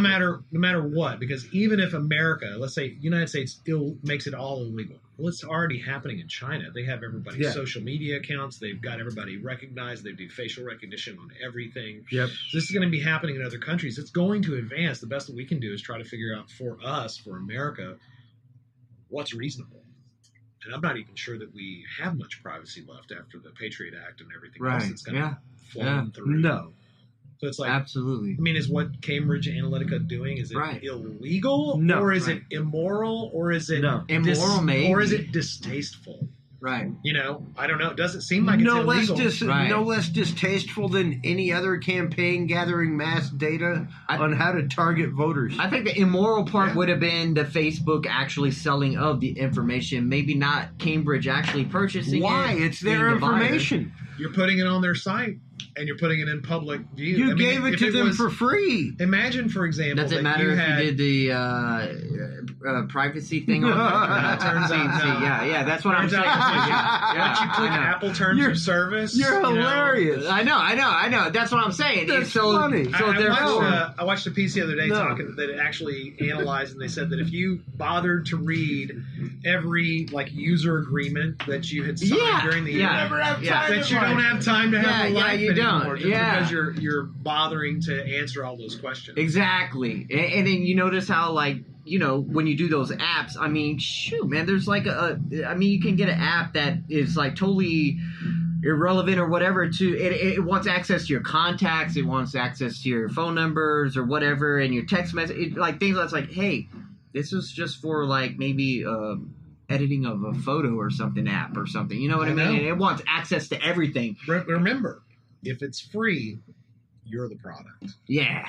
Yeah. And that's what's going on with that stuff. No, I totally get it. And I've already I'm right there on that. And it's it's amazing how people willingly, though, in today's age, they just go with the flow, I guess. I think there's a certain amount of willingness, and I think there's a certain amount of and I mean this word in the dictionary sense. So there's a certain amount of ignorance. People don't know what's happening with that. They just assume because they can click a button that says, "Oh, you're going to have all your friends' addresses too." You go, "Sure, okay, whatever. I just need to get on this thing." Right. Even if you could have edited it, even if you could have changed it, they just click yes, yes, yes because I'm in a hurry and I want to get this thing done. Exactly. And then there's another subset of people that just literally can't understand that or haven't bothered to educate themselves at all about it. And so it's all of a sudden now your information is public, all your friends' information is public, and all that stuff is being given away to third-party people. Right. I feel like for us to have gotten to this point, there's a siphon of it, or a funnel. I mean, as into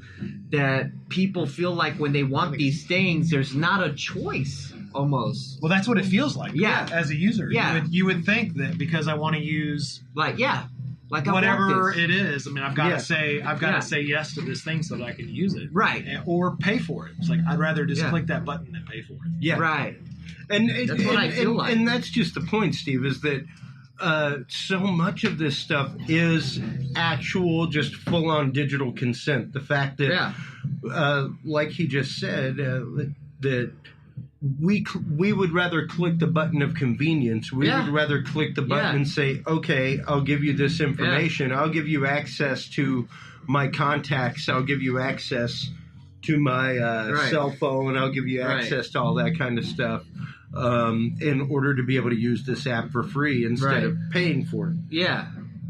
Or even on some paid apps, giving permission to such things. I mean, I totally get it. that, I mean, I've already, like, from the get-go knew this game because, I mean, I was around a little bit longer than a lot of these other ones that are really into this shit.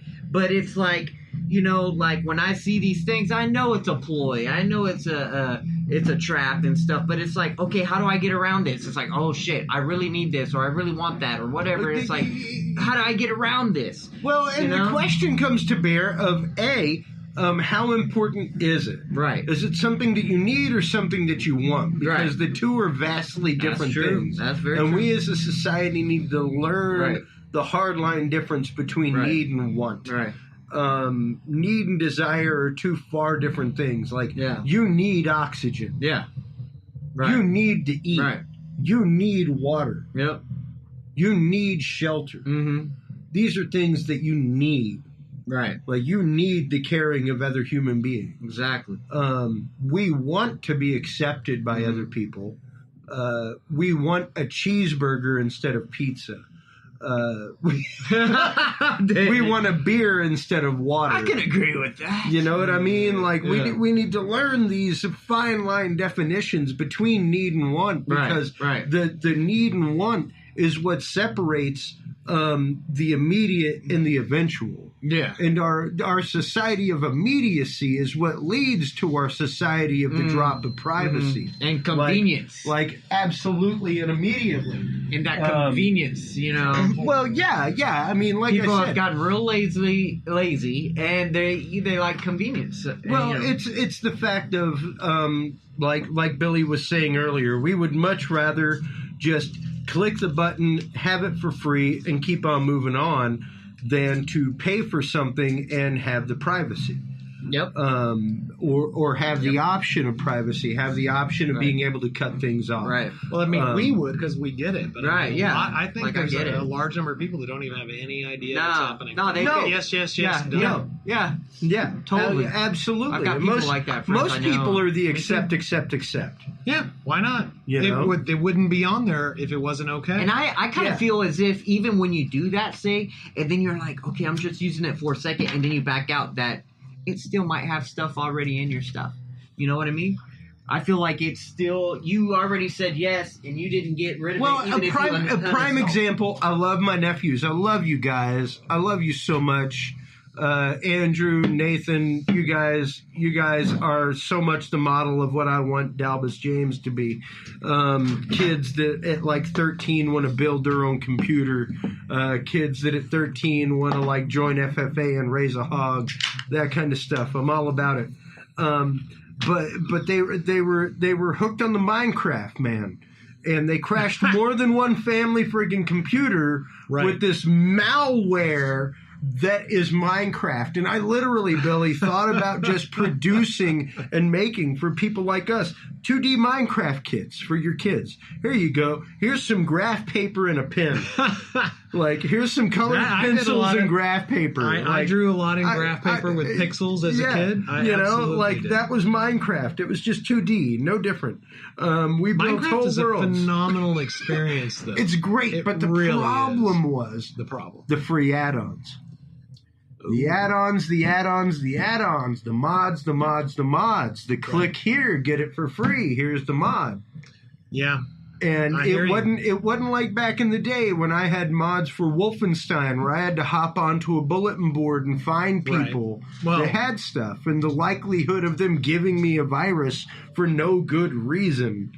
Yeah.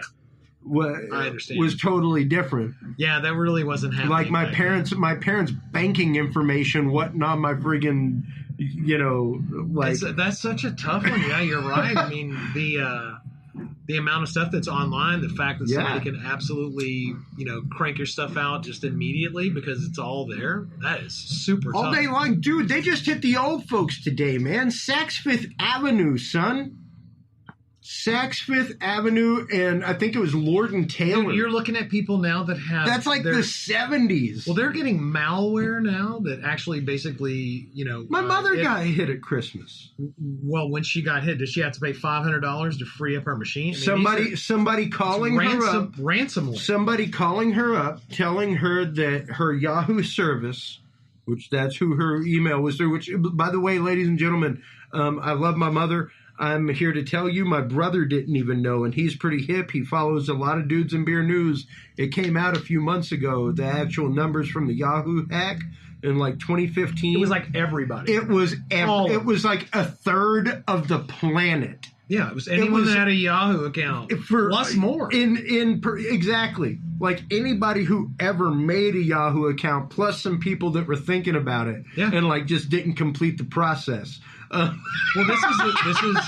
we don't. I don't know for a fact, but I know they knew it. Yeah. Okay. I had a friend who worked with the a city. You can't not when it happens. You can't not know it. No, I lived in Maine when the Hannaford attack happened, and that was one of the first big ones in America.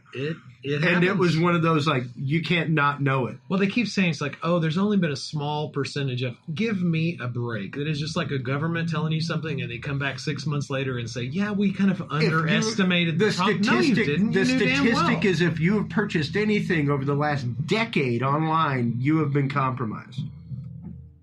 Statistically, I'm sure that's absolutely true. You have been just by the last many data breaches, like the ones we're talking about, Hannaford, Target. I seriously recommend everyone change their passwords at least once a year, and then make it something that's specific to where you use it. Do not make one password across the board.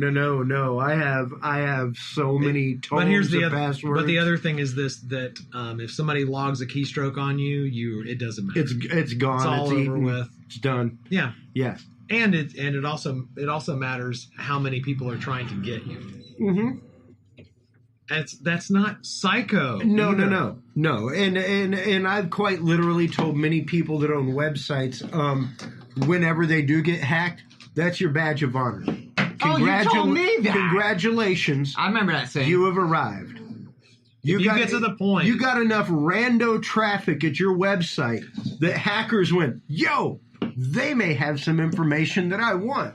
Yeah, that's the challenge of becoming Ain't it too successful late by on the then? internet. It is. All of a sudden, your security has to go up like crazy. And quite honestly, it's one of those, I'm not going to say it anymore, but at one point it was one of those, whenever I started websites, I didn't buy a security package until it happened.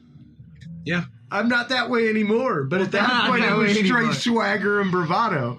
And it was like, hey, I'd start websites for whatever. I don't care. Like, I have one out there, WesleySpawn.com, everybody. If you want to see Wesley Snipes play Spawn in the upcoming Spawn movie, go to WesleySpawn.com. Let us know about it. Yeah, that's a how real hardcore website, I am too. about starting websites. I started a website. And it has no security, so just go ahead and log in. yeah. Just type in your favorite password. Type in your favorite password. The password is 01234. The same as my luggage. 0, 1, 2, 3, or 4. I like it. But it is the fact of, with digital security the way it is, with biometrics the way it is. I mean, good God, like we were talking with our Sean McCleskey, I do not put my child's name on social media. I'll post a picture of my child and go, look at my boy. You know what I mean? Everything else, but I don't tag his name in there. I don't put his name in the post. No. I think that's great, but I think we all know that it's still out there. It's still out there. It's still out there. To think you might even have people that research and put his name on there anyway. I read a piece one time. Who is this? Of course, you can look this up and see if I'm completely nuts, but they were talking about the importance of metadata, right? Oh, yeah. So people think that, they can't read the content of my messages. So what they did was they looked back at please look this up and post in the comments how crazy I am. This is not conspiracy. Well, what they did was they looked at the early colonists that basically were around during the time of the Revolution, and they said, well, instead of knowing exactly who each person is, know what groups that they connect with. So it's like, I'm in group A or I'm in group B. Then the next person that happens to be in group B may also be in group D. And so they combined all this metadata, if you will. Yeah. And they were able to identify Paul Revere, because he had enough connections between all of those people to likely be the person that would have been able to spread all this information and connect all those groups. Yeah. So the point is this: it doesn't take much. Nah, it doesn't take much to be able to point out the people that are going to make a difference. And For that's predictive analysis, even. Right. For predictive analysis. Exactly. And those predictive analyses are often flawed because of the person that wrote them. They tend towards people of color. They've got their own bias and everything else. Yes, they write the bias into programmed it. Well, the bias can start as simply as what's in the groundwater. Yeah. Because groundwater can make people less focused and more angry, and then those people get into the school system, and all of a sudden they get targeted that way, and then it's like school to prison. Which all started with lead, for example, in the wrong side of town. They built a poor area on top of a lead smelter. The children of those families become more aggressive. They have problems with learning. They get into the public schools, and they get noticed. Yeah, because so this entire so it's like how do you build AI, so to speak, into the system that can actually go back and say why is this happening? And they're going to have to look all the way at the environment. When I watch all this stuff go down, I mean, I've lived in East Austin. AI could play the Clue game and figure it out. Yes, it could. Yes. I mean, you can combine. I mean, if you combined like the information that's inside of people's medical reports with where they live, and you go all the way back, you can see all that stuff. The problem right now, in my opinion, is that information would be weaponized with insurance companies. I know that sounds crazy. No, it's true. No. But you could find out where these problems are. It's all money. Nothing but pre-existing conditions. Right, but what it takes now is people actually have to go and do all this research, and they can point it out, but it doesn't, because it seems more anecdotal, because, I mean, who has time to go do all of that research? Nobody's paying for it. So we could do all of that stuff with artificial intelligence, and we could look and see where the inequities in the system are. Yeah. It would be super easy to do it. Yeah. That'd be so sick. Well, and that's just it. It's all in that realm. It's all an algorithm away. It really is. That's right. It depends on who's writing those programs and why they're writing those programs. That's where I get to actual AI. It's artificial morality, baby. What's happening is people are taking that. They can take the data that they want to see, and they can determine whatever it ought to get out of it. Yeah. So, for example, 10 years ago, the state decided that they didn't want to put any more people inside of the state supported living center. Mm-hmm. So now they're trying to shut it down because nobody's been admitted into the state supported living center. Yeah. It's like, but 10 years ago they wouldn't let anybody else be in, and now they're saying that they need to shut it down because nobody's been in. So the question is, how much data do you dig through to really find out what really happened? Because what was happening was people wanted to shut it down because they hadn't had anybody else in 10 years. But the problem was that if you had the greater picture, you would realize that, I see. It's actually a problem that was created by the laws. Right. So, but it's a problem because that much wisdom isn't really dealt with. And so the question is, where does wisdom stop? Right. Is it based on 1 week of news, 1 year of news, 10 years, 20 years, 30 years, and which person's history do you believe? It's a very difficult problem, but it needs to be discussed. And that's where we get into that quantum realm. That's where we get into that crazy realm of AI. That's great. How do you can teach AI the rules of the road. What you can't give it is 30 years of experience behind the wheel.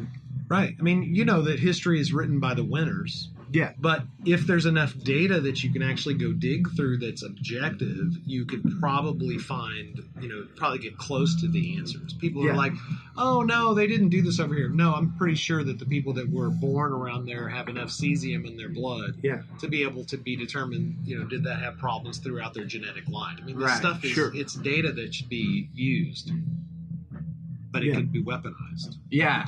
It could. It's like a double-edged sword, right? Like every time there's new technology, it can always be weaponized. Yeah. Well, and that's just it. Like even I always tell Chris. Well, we've talked about it numerous times on this show. We talked about it with Levi Sauerbrei of NerdButler.com. We talked about it with, of course, Arshawn McCleskey. The fact of banks going to iris scanners. Things like that for possible ATM withdrawals. Iris scanning is not the answer. It's pupillary different distance. Sorry. It's okay. No. Unless I'm wrong. I want to be wrong. So please educate me if I'm wrong. No. I'm with you. My issue is the fact of if it can read your iris, it can definitely read your blood alcohol content.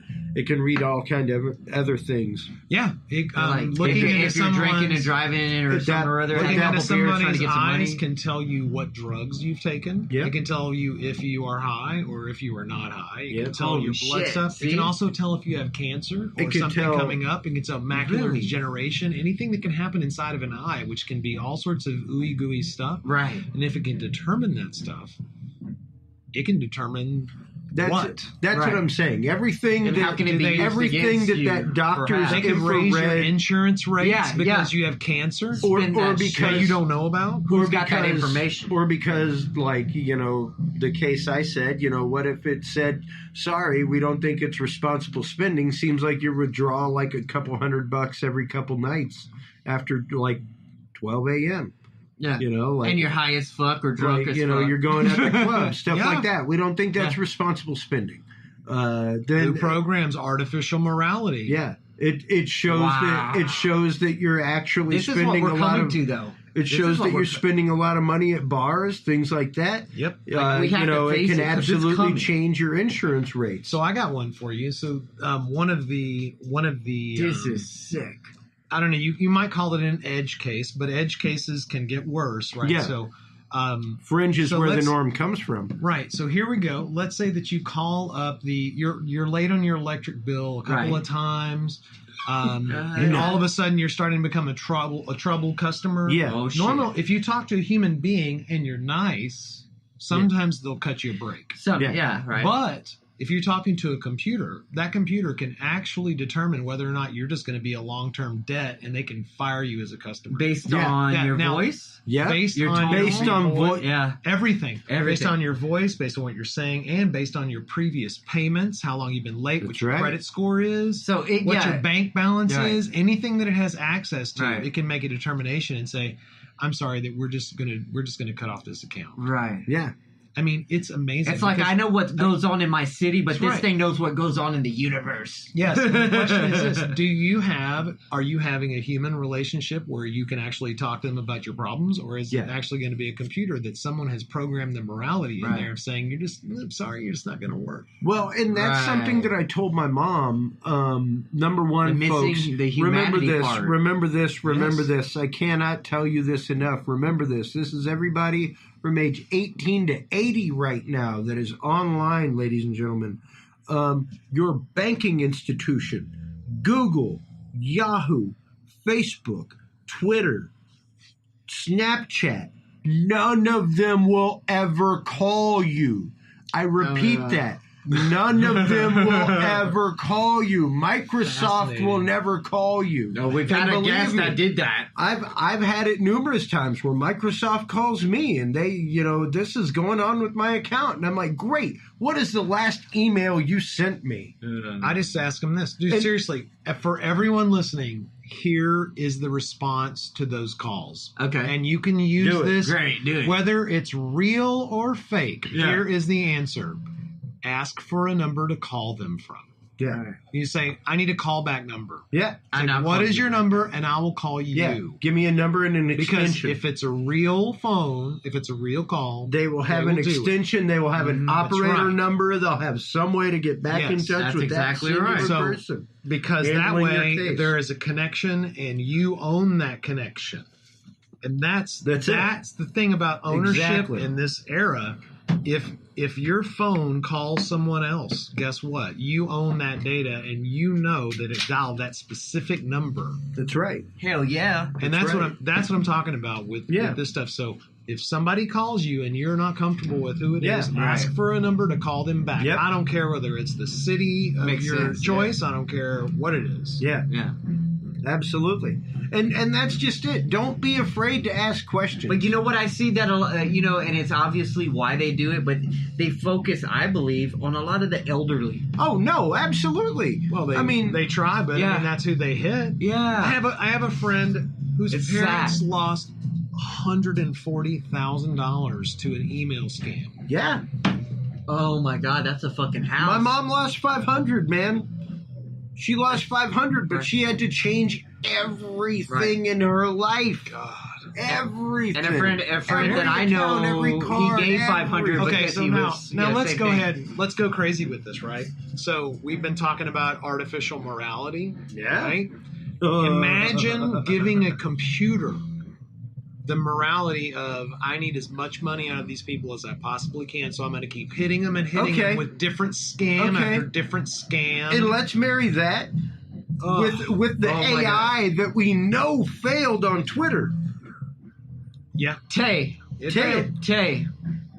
That went crazy. That went crazy, and within like half a day was posting. Even named Donald Trump at one point. Well, that's not an advanced AI. No. That's a very, very simple It's very thing. rudimentary. And I want you to know that very easy. I'm convinced that that's the type of stuff that's supposed to distract us from the fact that, look, we already have machines that can win game shows. Those are the litmus tests. That's true. But check it out. I mean, people like laugh about the former, and they're not concerned about the latter. Exactly. So it's like, this is not a joke. Yes, this thing learned how to curse and learn how to be racist on Twitter. Right. Yes, absolutely. Absolutely. These other things are they're engorging themselves on data and can dictionaries randomly and recall everything else. facts as fast as a human brain. And they can have a tone. And it have a moral parameter, maybe. And not only that, isn't it? And not only that, but have syntax well enough to now be able to pass a Turing test. Mm-hmm. The first computer passed a Turing test this last year. What's going to happen when these computers actually have to take the disparate information that comes even out of two people recollecting the exact same thing? How are they going to... Oh, my God. How are they going to collect that information? Mandela because everything effect isn't a fact. En masse. Yes. It's going to be friggin' crazy. You'll have a better computer that's creating better lies about history than the one that's currently recording it, and it's going to be miscellaneously interpreted by all these different people. Wow. But think about it, right? So what does that actually mean? It'll mean that the people that have been infected, or the computers that have been infected, or the AIs that have been infected by particular genres of thought are going to be ones that fight and potentially win. How nuts is that, right? Wow. That's why you brought me on here. Yeah. Dude, that is fucking That's exactly why I brought you on here. Dude, that's exactly why I brought you on. Think about it. I mean, it's competing ideologies right now, but it could be competing AIs. Yeah. Think about it. Yeah. And if everybody is doing nothing except expanding their own idea thing, they're just fighting those ideas. Think about it from the point of view, just like we were talking about earlier, between the point of a CPU AI and a GPU AI. Right.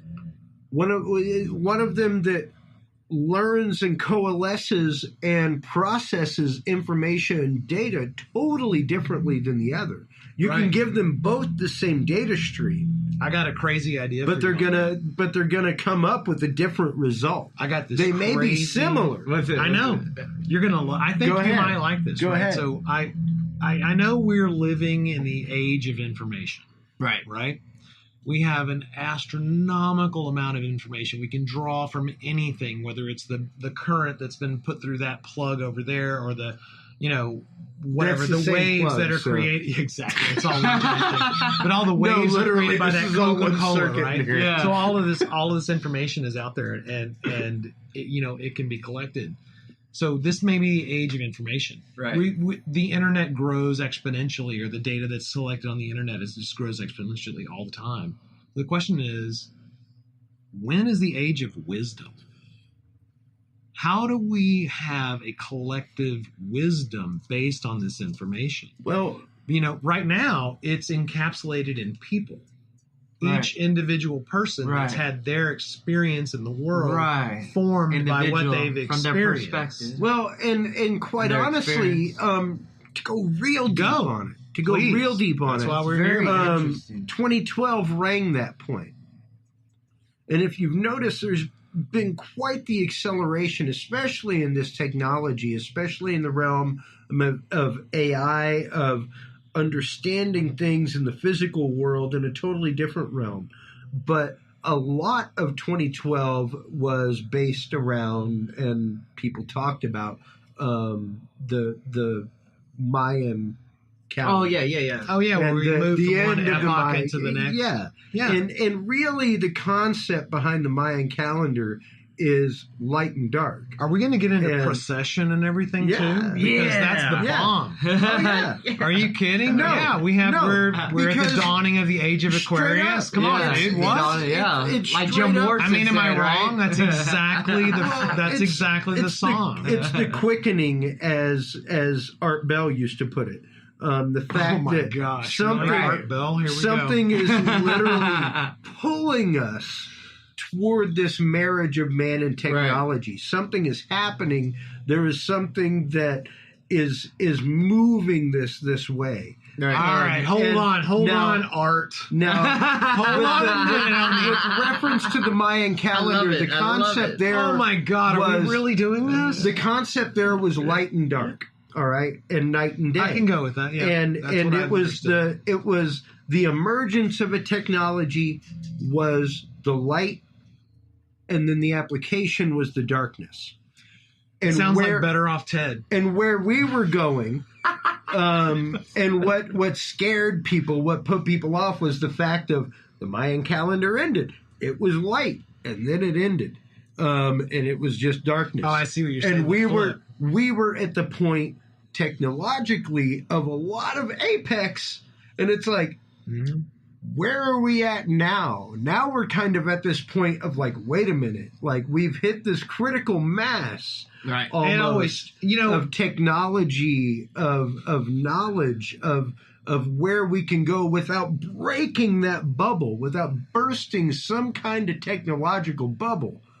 We're like, Technological. we're right up against it right now.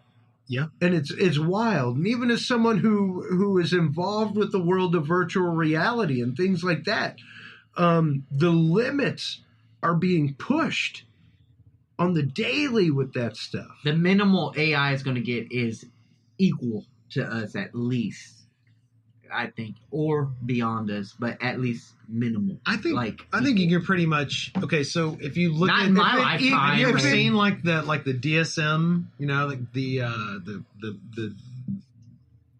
the study of like mental issues. Yeah. It's like a little tree, right? Right. So it's Yeah. like just Little imagine tree. that was an algorithm. Yeah. That just generated those weird behaviors, and then when you put the behaviors together to interact, that's what happens when humans interact. Yeah. I know it's a little crazy, Right. but I mean that's kind of what happens. There's a No. formula that Yeah. occurs. Yeah, It just there occurs. is. Very, Some very much weird so. fractally formula. Yeah, And there that I is don't understand. there is a predictable algorithm. Right. I mean, everything else is it's our free will. We believe. Sure. We want to believe. Sure, and until you get to a certain macroscopic point. True. Once you get to a macroscopic point, microscopically, it's all about us individually. True. It's about how my decision relates to Steven's decision this week, relates to the decision that we had last week of having you on possibly, Right. and then me getting in touch with you, and these things interacting, and then us interacting beforehand, and then us Right. interacting right now, and what things macroscopically grow to, depending on what we put into it energy-wise. You see what I'm saying? That's The computer it's a has to make that biological. decision, man. Right. But the computer, yeah, the computer. But right? that's just Yeah. it. Is that number one? Yeah. You have to put that datum into the computer. That's right. You have to put And those it's a points desire, too, of you know? data into the computer. I think there's this point that we are. I remember one of the topics on your thing being consciousness, right? So one of the things that I Exactly. think that it's fascinating about humans, and I want to believe that we, I have this viewpoint, and I want to believe Right. that humans are smart. So it's like I we think have this we're pretty concept cool. where We're we pretty make cool. We're a pretty we cool. make a mental leap or something that's different, right? And so we can follow that like an instinct. Yeah. So I don't know, like I'm saying, I think there's AI and there's AM, if you will. Yeah. Okay. Right? I'm okay. not familiar. Huh? I'm not familiar with You're the not AM. familiar with AM's morality. Oh, the Artificial moral. Okay, never mind. morality, Okay, we were right? talking about that the whole time. Artificial No, I'm with intelligence, you. I didn't know the morality. acronym. I'm Yeah. all How about do you- us coining But this how term do and you- using But it. how do you get to artificial, spark? This new idea. how does that work? Is it like, some sort of idea just bubbles up amongst a bunch of people and one works and it just keeps using it? I mean, how does that work, right? And if that worked on a system that was just our skin and bones and things, can they replicate forever and find some better way to do something? Who knows, man? It just goes way. Don't we have nanobots that can do that? Right? Well, we're worried about. Well, imagine that. That's the Grey Goose you're situation. simulating intelligence, and right? so you do it through the flesh and bone, and then you're like, eventually, you just like run it through a computer. How do you make yourself more intelligent? You know what I'm saying? Well, the question that is, is that's wild. the question God, I want to talk about and it so that bad. is exactly That's the what question raised by the movie Moon. Yeah. God, I don't know that Bring movie. it straight full Hey, circle. okay, The answer is Moon. Thank you. The answer is Moon. Boom, Mike. night. I'm not going to drop the mic. It's It's nice talking, everybody. It's We're done. semi-expensive. But mildly that's exactly expensive. where we're headed, though. Well, maybe it's- not. I mean, maybe we can't. It's to bring it conceive back to but the fact it's going to of happen, dude. epigenetics and genetic coding. Even the guy that injected himself with CRISPR, and I'm trying to connect with him because I want him on my show. Yeah, you should. Dropped his pants and did it right. He's straight up been like, I wish I hadn't injected myself with CRISPR.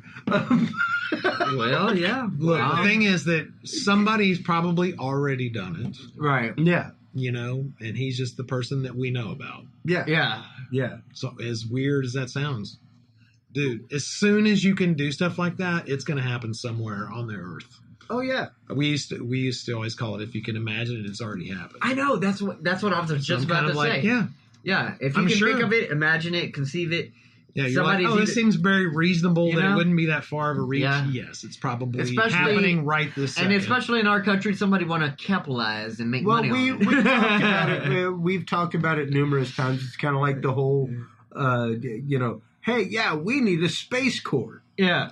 Suddenly, everything in the last year has talked about needing a space corps and everything else, and it's like, It's like here, we're strong on cyber. yeah. Okay. Did we hit all of those topics? Because there was some that I thought there had to be one that we had missed. Like quantum computing, was that one of them? Quantum computing would be one of them. The concept of us actually being quantum computers would be the one that we didn't necessarily hit, which is really How's that possible? It's really a deep philosophical work? concept. I haven't quite even figured out what quantum is, and believe me, Oh, I've tried. okay. I've read I like thought I was the 3 only books. stupid one here. I've read 3 books. I've watched. It's like trying to figure out documentary after Bitcoin, documentary. isn't it? Yeah.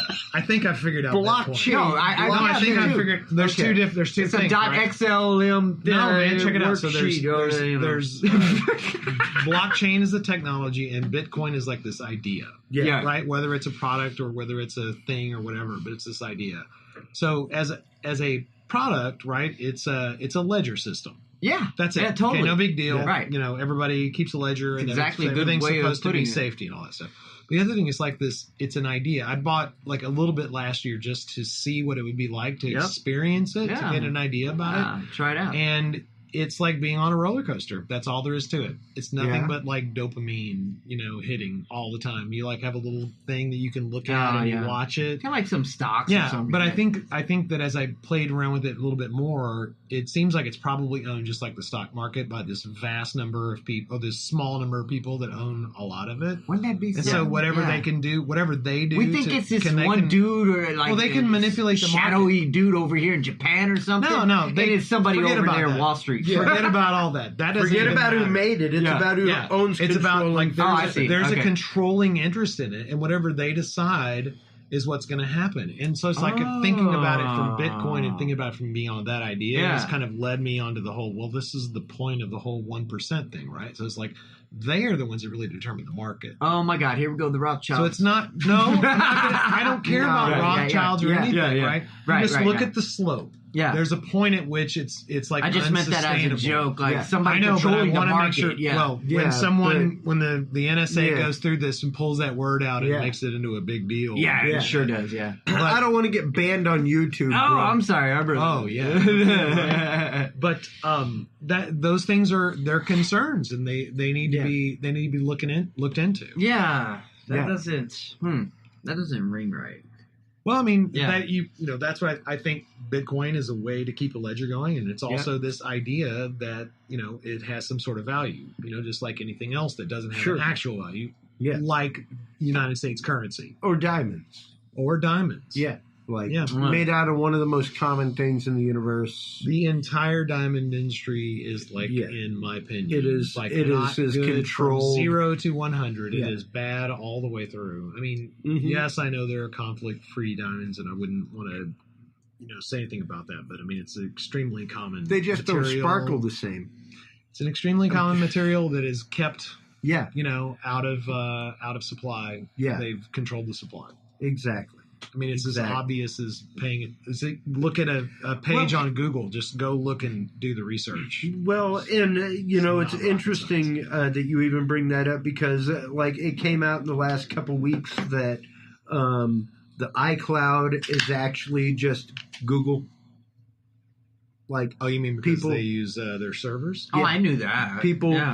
that pay for iCloud service and all that kind of stuff. It's like They're people today at my basically- work didn't know YouTube was Google. I'm like, Yeah. But this is a service that you're What's supposedly happening is you're paying for the You're graciousness of Apple to allow you to use their online the iCloud, which are iCloud really backup system. just owned by Google. You're really just paying Apple I forgot about that for aspect. access to a free Google system to back your shit up. Shh, you're not supposed to look behind the curtain. Talk about getting banned. You just got dropped from the iCloud. And it's literally one was of like a those, cat out of the bag like there. I said, the scope of history that people have in this country is absolutely horrifying. Just the fact that most people won't even go through and remember the revelations of Snowden, and the fact that it was just a swath of data, like you said, metadata. You see what people think is, and let's go ahead and take a drink. The Let's take Internet it. of Things and And we're big gonna data. do it. Let's do it. Cheers. Let's do Yeah. it. Dude. Just big data. Dude, I remember it's not big data. It's your Dude. opinions. It's your thoughts. It's That's your right. feelings. And It's they don't have all to of be that very stuff. detailed at all. They do not. It can be a yes, to be no. important. You can be whether you like Kansas or Toto or Exactly. Ted I like Nugent, Toto better. I I like than them all. Kelsey, but nobody better than Just Matt. saying. Yeah, That's so sick. yeah. They can figure out from your likes. It doesn't have to be Yeah. what you say, man. Right. It's Yeah. fascinating because the bigger the data set, the easier it is to separate people. Yeah. Put them into groups. You and know, then target them. I had this kind of idea, not a dream, but just an idea maybe. Like one day there's going to be a knock at the door and it's going to be like myself replacing me kind of deal, I like that dream. and That's a cool dream. it's going to be When all you based replaced yourself, what actually happens in your on- dream? Yeah, I don't know the rest of it at that point, but It's happening. It's something that with the And technology, that's probably your reality, bro. and Maybe you've already passed over into the Matrix. Once again, I recommend that you watch the movie Moon. How many times is he gonna say it? We gotta go home now and watch Seriously. it. I know. Let's Seriously. just go ahead and screen it Yeah. right now. You get a Dude. reaction. We're gonna have Billy Joe Kane. We're Reaction gonna have a movie audio. night. We're gonna It's have a movie interesting. night. And no, because that was we're talking about starting movie night finally, where we sit back with people like you, and we watch a movie like that, and then we talk about it. reaction audio. Yeah. exactly. And then we Oh. talk about it. Like, You oh, love wait the a way- minute. Yeah, Wait a I get minute. to with your knowledge, dude, Yeah. you can Yeah. critique that. It was, That'd be but yeah, it was one of those movies that I was like, what the what? No. Wait a minute. Dude, I just learned about so we were at South by Southwest Okay. a little while ago. Yeah, absolutely. We were- it had to have been for we- interactive. Yeah, it was great. We were at South by for weeks. My hips are still hurting from this. Oh, I bet. But so we're in the South by gaming booth, and right next to us is Shroud of the Avatar, which is Richard Yeah. Garriott and Starlong, Yeah. all the Wow. Portalarium team, people that I've worked with, a long time ago. Really, really wonderful. And one of the people that come into our booth, we had talked about, or he was telling me that he had worked, or his father had worked in all the fire suppression systems on the International Space Station. Oh, wow. And I was like, holy moly, that's really cool. I said, did you know that Richard, who was right over there, I was like, well, did you know that Richard had actually been on the ISS? He was like, I had no idea. So I put them all together because I was like, this is going to be a killer story. Yeah. And so what, obviously it was freaking the weirdest odd thing, right? Small universe kind of shit. Sounds holy dude, So this put is them badass. together, and so what Richard said was one of the tests that he had done while he was out on the ISS was something that kids had asked him, and they had asked, what happens if you light a match in space? Yeah. Okay. And, good question. it's like, what happens? And so basically he had asked us, what do we think happened? You guys have any idea whatsoever? It burns like a normal match, Burns like a normal match? mainly due to the pressure in the capsule that you're No, not in the capsule. No, we're outside in space. Let's do the space one first, right? So here we are. We're in space. Okay. And we strike Yeah, a in match space. on the thing. That's space. So Absolutely first of nothing. all, so here's my You thinking, strike right? the I'm going to match, say that you there's see no it bad move- answers right now. You see, Yeah, right. you basically see the reaction move across the surface, but you see no when flame. you say the reaction, what's the you, reaction? you actually, if you were to slow down, yeah, we're right there. We're if slow you mo. were to frame by Yep, frame we are doing and that. remove the flame, you would see the surface of that match be eaten up looking like a hot coal. Why would that be? And that would literally be by the reaction of well, no, that would be due to oxygen. So, yeah, you would see, but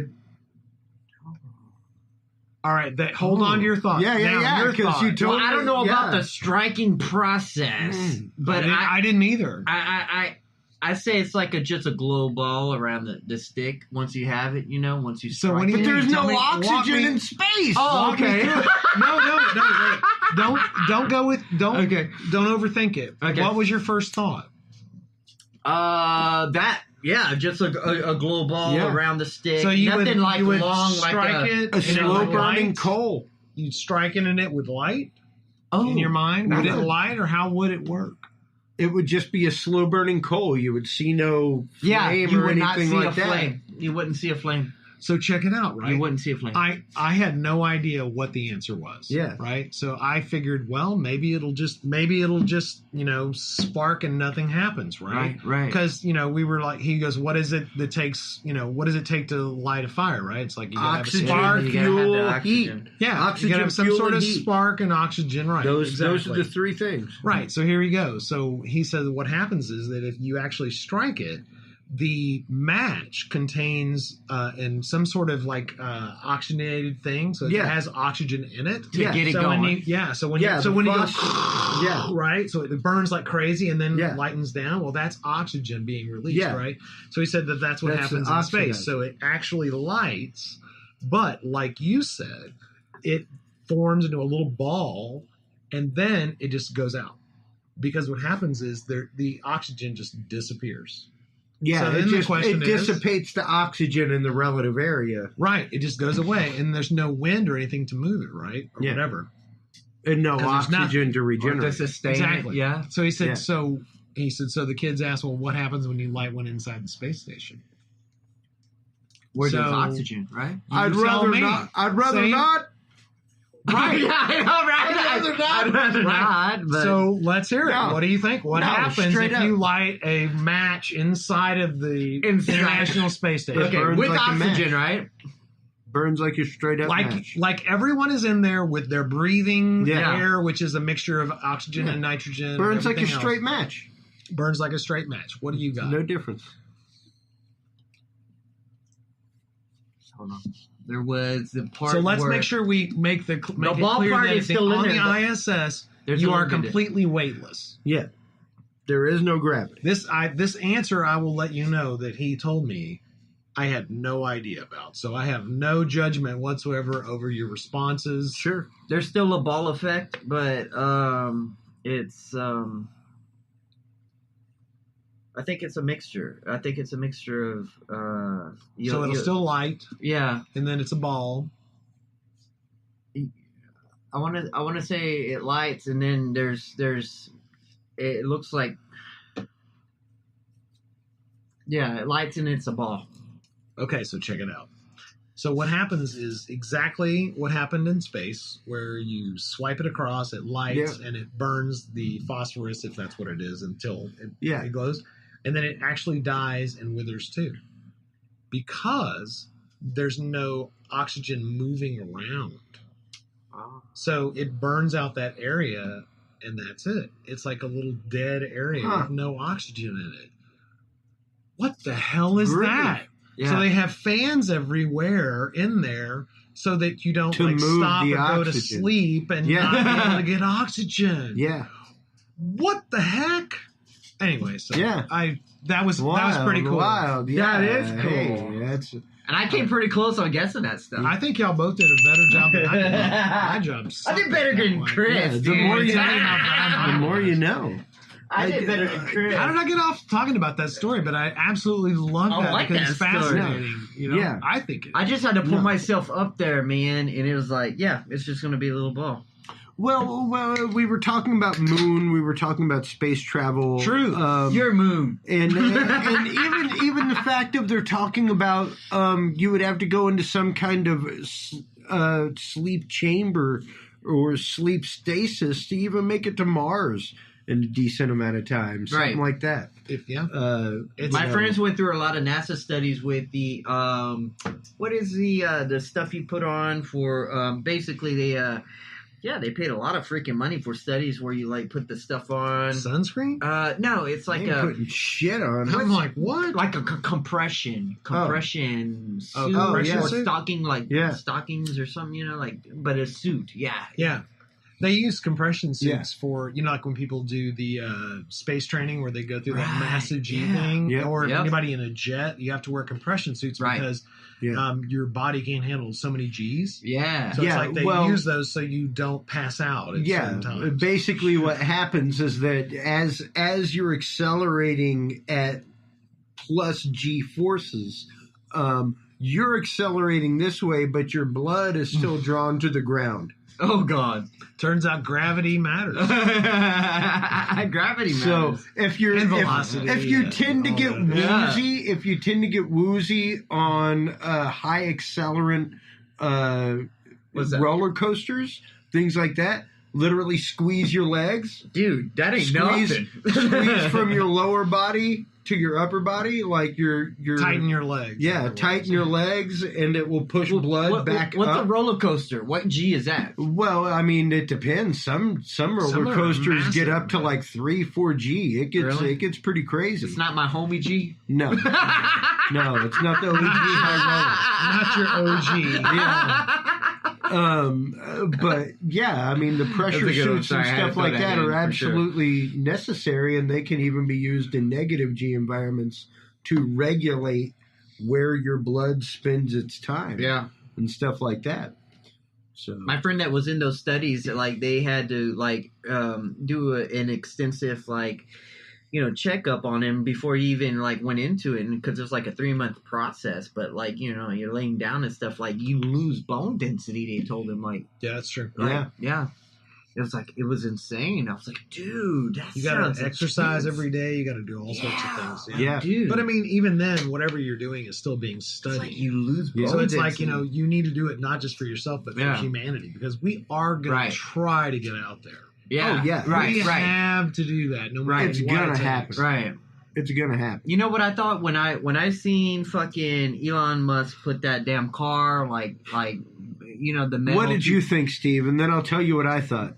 It was a slap to everything else we did. Like NASA's like what? You know, like interesting. What? No, go. No, let's hear it. Because it was like Metal 2000, the animation thing. It's like, hey, this dude, this billionaire with an idea, with a dream and a mindset and an ambition to do this, did this, and why didn't we do this already? And we've already been doing stuff, and it's like, maybe there's politics involved in NASA, maybe there's this involved in NASA, but this dude's like, fuck you, I'm doing this. Check it out, though. Well, number one, it was a privatized launch, but go ahead. Okay, I'd like to go ahead and take that on head on. Yeah! As an entrepreneur. Dude. As an entrepreneur. I don't know about that. And a technological entrepreneur. So I think that the thing that we've been missing is a sense of purpose. Yes. Right. I think that, when Kennedy said we're going to the moon, they had no freaking idea how they were going to do it. And the main programmer for the mission was a woman, by the way, just to make sure we're all clear on that. Yeah. Right. African American. He said, she had a badass thing, like type thing that. Anyways, fucking A. I seen that machine. Yeah, sorry, it was it just got insane. demonetized. It was so insane. But this is super important, right? So they set a goal. It was a clear goal. Today people don't even believe it's happened, right? Right, We have exactly. We have small groups of people that are making a bunch of big waves, but he sent something up into space that's pretty obvious that it's a now kind of thing. Yeah. Right? And it's something that people can identify with. And I think that's really important for, the human race to feel a little more hopeful. Right. I know that they're not a perfect company. He's not a perfect person. Nobody is. No. But the thing is that I think that is a very hopeful message. In an era where we really are, we're moving to private spacecraft rather than, subsidized public stuff. Whereas the public stuff is extremely important. Okay, I'm not going to discount that, but they're making amazing progress. Yeah. What they're doing is just yeah. freaking awesome. Yeah. And I think that it is a hopeful It's like thing things for of the next fantasy generation almost. of It's kids to participate in. I think it's just some fantastic stuff. Quite honestly, the only thing I saw was absolute flagrant irresponsibility. Oh, I like to hear this. Oh yeah, I was about Let's to hear say, it. elaborate on that. There was absolutely no consideration to the hermetic sealing or the hermetic treatment of that vehicle before it went out interstellarly. Our germs are all over that crap. You're serious as a heart attack. I and am you're serious right. as a heart attack. You're absolutely right about that. I didn't think about that, but I can see where you're right. Our on germs are all over that thing. that. That's not right. I didn't even think about that, but you're right. It is Okay. one of the most interstellarly irresponsible things that we could possibly do. Anywhere that it lands. Not about other things Where affecting did- us, but when us you- affecting them. Well, I hear Right. what you're saying, but then there's all sorts of reasons to not do that. When did your brain spawn that idea? The moment that I saw this freaking thing spewing out into the world. No, I think that's great. Yeah. I appreciate you saying that. Yeah. Because believe me, at one point I was a kid that played with model rockets, and I had calculated what it would take for Right. me to shoot something into orbit, and just have something that I made just chilling in orbit. So okay, I have Like, I have cost-wise, a that was number of interesting. thoughts about that. Do you mind if I That share was- Go that? ahead. I think that is crazy. Okay, if Thank you. they took I am this thing crazy. that was a literal roadster Yeah, that's right. been wherever, shot it into space, that seems pretty It was- lazy. Okay, so let's just go with that being true. wasn't Okay. built like a satellite in a hermetic environment. Well, no, that was my second. know. That's my second question / point. I'm good. So my second question is this: to me, that raises lots of questions about who's actually testing that stuff. We already know nobody's testing stuff at our borders or through the planes or whatever. Right. So it's like, who's Exactly. actually testing that? And so, boom, my head went from, dude, it's inspirational to, wow, Whoa. I think I have some concerns. Yeah. I'm not going to lay a lot of responsibility on those concerns, but those certainly sound like concerns. I mean, even Doesn't the that make golden, most people that hear that even the think maybe they ought golden to Google record, something? even Right, the golden exactly, yeah. record that went out was made Right sure there to on be that one. Killing me about the Sagan made, thing. Oh my God! made Voyager. in a hermetic environment. I think they tried. Okay, They did their best. I think they that did we, their level At best. some point, we have to give it up for those guys. But when Bad it comes to nowadays, there should have been a standard of sex. yeah. You know what I'm saying? One would think. Now that One you would mention it, think. there Yeah. probably ought to be a Yeah. standard. Otherwise, Yeah. we're just infecting other worlds as we come across them. Wow. Or as they come across us. Exactly. Right. Exactly. And I think that's Everything what all doesn't- we were thinking Everything of. doesn't hit Them, us, not us, at, them. 16,000 miles an hour Yeah. at a direct hit. It could That's hit right. just right there and sit and stew chill. for quite some time. Yeah. Wow, that's some ugly stuff. Yeah. But these are all realities, and we have to look at consider. this stuff. It's something to really Oh, what was consider. your opinion on it? My opinion on what? on the Elon Musk. Oh, and- that's Yeah. on him doing Until what? I wrecked it for you. What was your Yeah. opinion? Oh no, I wasn't. Oh. I thought I had made myself clear, but I Oh. would be happy to because I think it was something that was I think it was inspirational. Oh, it was beautiful. You know, until you ruined it for me. Yeah. I think it was. No, I mean honestly, even with thought it that was. risk, if unless I knew that everything it's else such was an perfect. astronomically small risk. Yeah. But Okay, at first the of same all, time- no, it's not because Yeah, I that's was what gonna say- I was gonna astronomically say- small means. Yeah. That I know, I was gonna we say, I are looked the at it, I'm like, astronomically that's true, small that's of true. the astronomically That's small. true. So, I guess my point is that I think as a species we need something that we can actually look up to and Right. feel Yes. confident about, or at least feel hopeful about. Go check out WeWereApollo.com, everybody. The movie We Were Apollo is being made. It's a great documentary. We've had them on before, but Yeah. Spirit of Apollo, hashtag Spirit of Apollo. You can check them out also. It's great because it's really about the spirit of the Apollo mission and the Right. fact that there were so many people that were just regular everyday workers that made this thing happen. Oh, absolutely. And we're driven by this vision on the Right. daily. I think that's Right. that's what we have in front of us right now. Right. Yeah. We have the people that hopefully are not going to drive us into, the wrong direction. Let's just say, as long as people can keep inspiring us and keep, giving us things that that You know what have made me value to sad? us. I think we're good. Right. So it's like, everything we talked about. It's like you've got, the good and the bad of the stuff. So let's assume that, Elon Musk is driving us in the right direction, with everything. I thought if it was he passes interesting. away, who's going to own it next and who gets the vision? I thought it was Yeah. interesting. He Ooh, went and good, yeah. deleted SpaceX's Facebook account. Oh yeah, yeah, I you was did. phenomenally excited about that. Yeah. Because I Go have ahead. to tell you I commend him Go in a ahead. way. that is a leadership move. That I was gonna say. That is a super leadership move. I'm kind of If he is there gonna- with Joe If he is Cain going there, to man. His own- company, he had no say in them existing.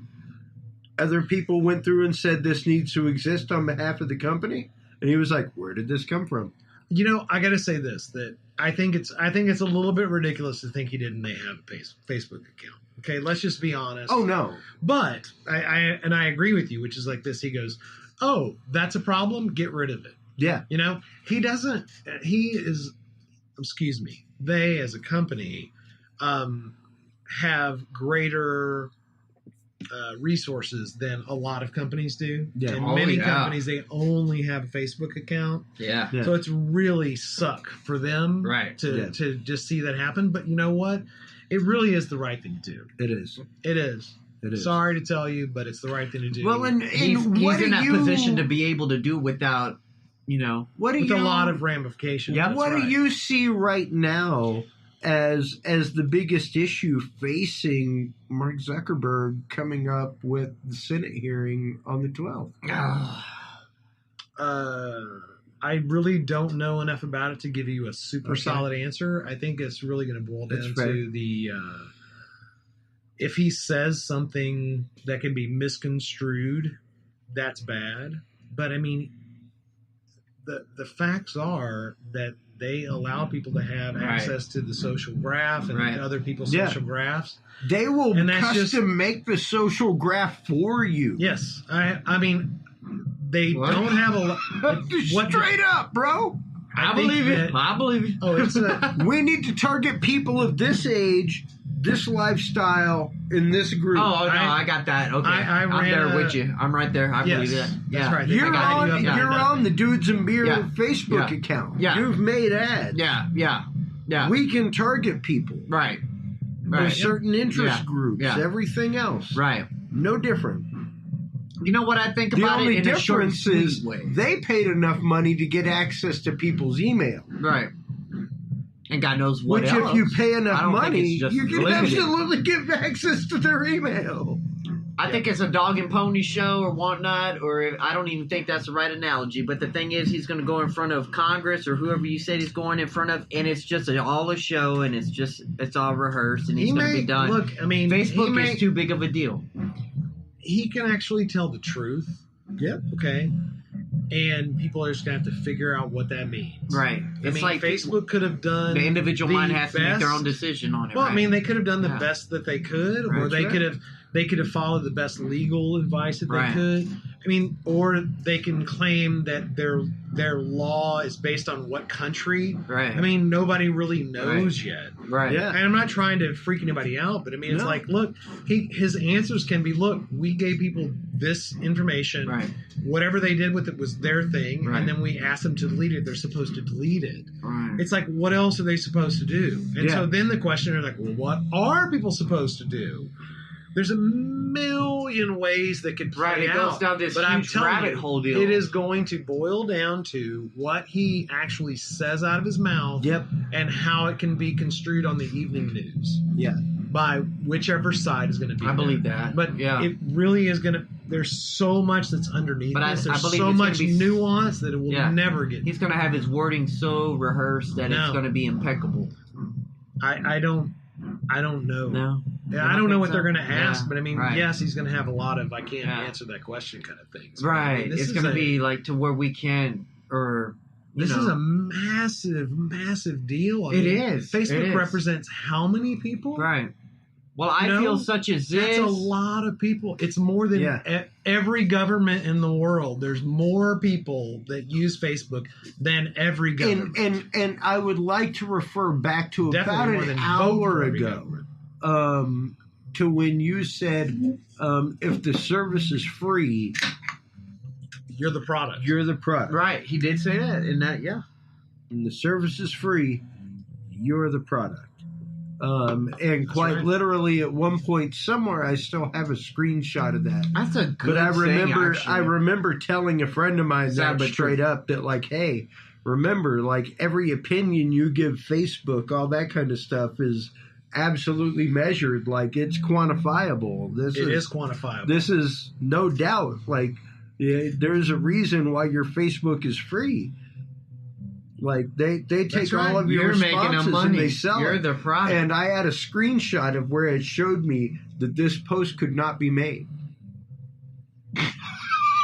I used to buy ads on Facebook, or And I it can was buy them hilarious. now for our stuff. Mhm. Basically, what you do is you go through there. And you're like, I want somebody from this country Yep. that has this opinion, that likes this, doesn't like this, da, Right. da, da, da, and so you get down to them, and it's like, and it's great. Okay, if you don't mind being the customer of that awesome product that you're the only person in the universe that would ever like, and it's only made in some weird country by this That's one it. person, right? Yeah. It's like, that's awesome. But that means you're part of the giant, product solution. Which We is can- they can figure out who you are. exactly. And I'm here to tell you, I love you very Exactly. much. Hops and Grain. We love Hops and Grain. Exactly. Oh my gosh. Our beer sponsor here on Dudes and Beer. How many of these did we have We tonight? we can promote Can't Hops say. and Grain shows all day long. Yes, we we cannot can. promote a show at Babalu Cigar Company. I don't know exactly what that. What I know, the issue I is with know, that right? kind of- I mean, Babalu do. Cigar Company Yeah, I is do. they're a hand-rolled cigar company here in Austin where we've done events. I've actually However, had some of their because stuff because I went to an event and they made a number of cigars at that event. Beautiful, And they were amazing fantastic. stuff.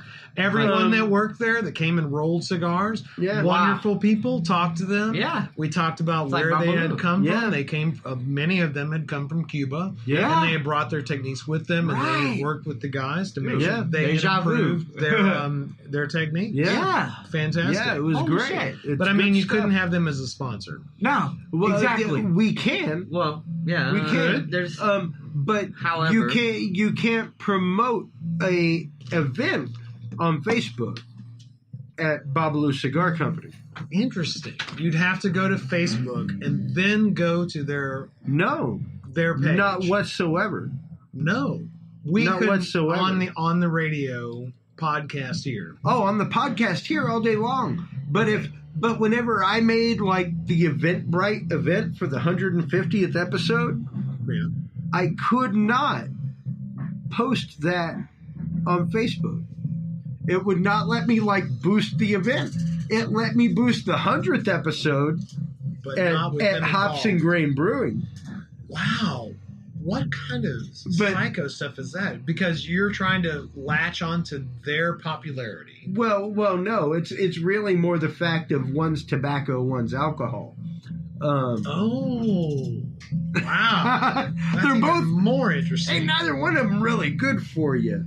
But Well, because yeah, one's I have tobacco, to say one's that alcohol. You have to measure both of them to determine whether or not they're good or bad. Yeah, in different exactly. situations. Exactly. There's no good or bad when it comes to it. Yeah, There's a level somewhere that's too much. that's just it. Yes. And you know, it was one of those like it just really struck me as funny. It's like, wow, I can pay to boost an event at a brewery all day long, but if I have an event at a cigar factory, no dice. Can't pay for it. I can't boost that Well, that's event at all. That's exactly like not being able to have a bank account if you are, a purveyor of cannabis. Yes. You can't take credit cards or anything. Everything has to be cash only. Yeah. What is that about? And where do you put your money? Yeah. Where do you that put your right? money? Is that right? Well, Doesn't seem right to me. Well, it's like the tax stamp law that came about years ago, where sure you could absolutely Have grow it. you could grow cannabis, and you could get a tax stamp to grow it, Right. but you got to However- bring it in and show us that you're producing at least this much. But up to this much is illegal. So it was like We are you- definitely in that spot you're- right now. Yeah. We're right in that dead spot. incriminating of- yourself in order to do something. I'll let you and, do this you up know, to this when point. when it comes to that in our society, when it comes they to don't- that nah. digitally, it is definitely something. fucking stipulations that- and like, hey, well, with this exception, it's cool. Well, it's the concept of being able to realize that number one, we have to control ourselves as a society. We have to control ourselves as people to begin with. Who does the controlling? Well, hopefully we police ourselves Yeah, right. as Right. people. Yeah. Otherwise, I was hoping we that. depend on a Right. controlling factor to Right, police and us. that's not what we wanted to agree with at the first place. Well, that's what we want to try to avoid, Yeah. because the issue always comes in who is Right. that controlling factor. The only Yeah. controlling factor that you can have is government. Right. And it's not the government is a thing to be Right. feared, not that Right. it's something that's horrible, but is it typically what solves the problem? Not necessarily. Right. Typically, things like technology, stuff like that, grow and foster in a realm where they can work freely. Now, we as a society need to kind of be careful as to what we caveat that with. We need to be careful with, like we were saying earlier, age of digital consent. Making sure that Yeah. people's biometric information, like Right. pictures, stuff like that, doesn't end up online before. a Not certain only is the age. digital in at the same time helping the criminal, but it's also helping, well, I don't know if it's called the criminal, but what we thought was our keeper and helper could actually work against us for the same purpose or whatnot. Well, the and- government, AKA, or Well, and whatnot. that's exactly what we have to be careful The for. controlling is the fact hand. that it is the fact that the security that we give up is eventually the freedom that See, we you know what I sacrifice. noticed? I'll tell you this right here. Two things right here in this whole conversation tonight's podcast that worries me that kids today or people younger than me don't, like you said, Zuckerberg's going up against Congress, boom. They never ever said anything about the inspiration of Elon Musk and all the, the exploration and the car and like these are things that like seem to me that come up like in a blip, because these people younger than me don't even acknowledge that. It's like, hey, didn't y'all see that? Didn't y'all? Hey, did y'all? And it's like they're too doing whatever. Who they're are you doing. talking to? Yeah. Like what Millennials? kids are you? Wait, Like- hold on. Millennials. What do you got? Like 50 of them lined up? I mean, like what? Who are you actually? Well, I work at a talking pizza to? place where I work with a lot of young kids. Ooh, shit! That's a Yeah. really good example. Yeah. So what? So you're seeing a lot of nobody I'm the knows what's oldest going guy there. on. Yeah, it's like I have a disconnect between them. It's like we're not on the same. You talking about level. the workers? Or you talking about the kids that come in? the workers? Do you talk to the kids that come in there? And I mean, like, A little bit, yeah, a little bit. And it seems like they probably know more, But it's just I see there's a disconnect of somewhere. I don't even know if that's the right. do me a favor, man. So spend the next month asking people if they've ever tried virtual reality. Spend it. Yeah, ask them. Oh, Say, hey, man, have you ever tried virtual reality? I've got a friend that messes around in it. And just ask them if they've ever tried it. I mean, I'd be fascinated to know if anybody has tried that. okay. I'll definitely ask. Super easy. Yeah. It's no big deal. Oh, great yeah, database. Yeah. I'll definitely. Freaking Why not, man? And I'll bet it'll be interesting to hear the conversations that come out of that. Have they tried virtual? No, I bet it would freak you out. Oh, like we were geez, talking about, I like kinda lawnmower think so, man, too. all the way Yeah. to nobody knows, or I've tried it, or Because I've heard it's weird, or I've overheard conversations fascinated like to hear their about video that. experiences it surpasses what I remember when I stopped playing, and stuff like that.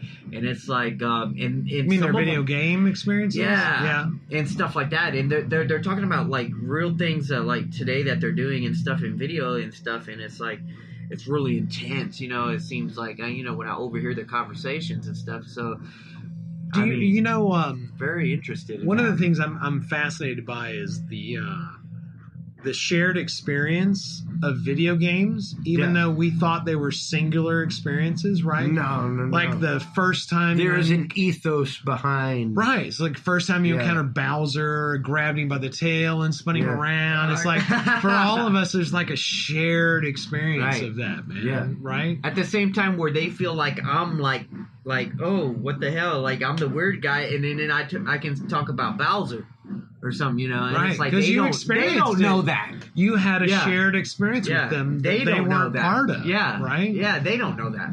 I think it's fascinating to think about that. So it's was a singular experience, but then, it's like you went through the same thing. It's like you lived that part of the movie. Yeah. Isn't that weird? Yeah, Yeah.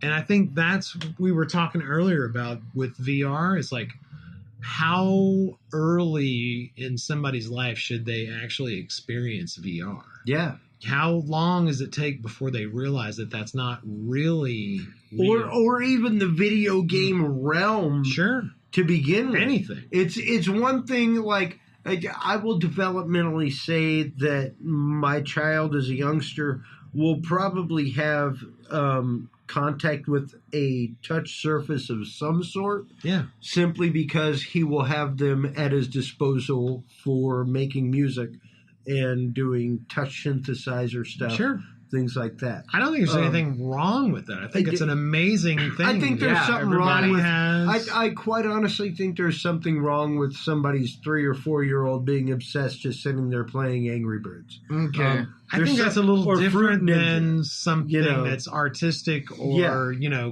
communicative. totally different. Now, Although I for- do have my own concerns about the Yeah. Angry Birds things, which I'd like to come back to one of these years. Well, no, and it's one of those, like we were saying before the show and at the beginning of the show. What age do you start to consider somebody ready to discern the difference between realms? At what age are they ready to discern the difference between digital and reality? Are they ready to discern the difference between in this world, with these goggles on, they can jump off a building. They cannot do that here. It's going to take a lot of studies to get the real answer. Is a really good question. Yeah. I mean, there's always the edge cases that can't do one or the other.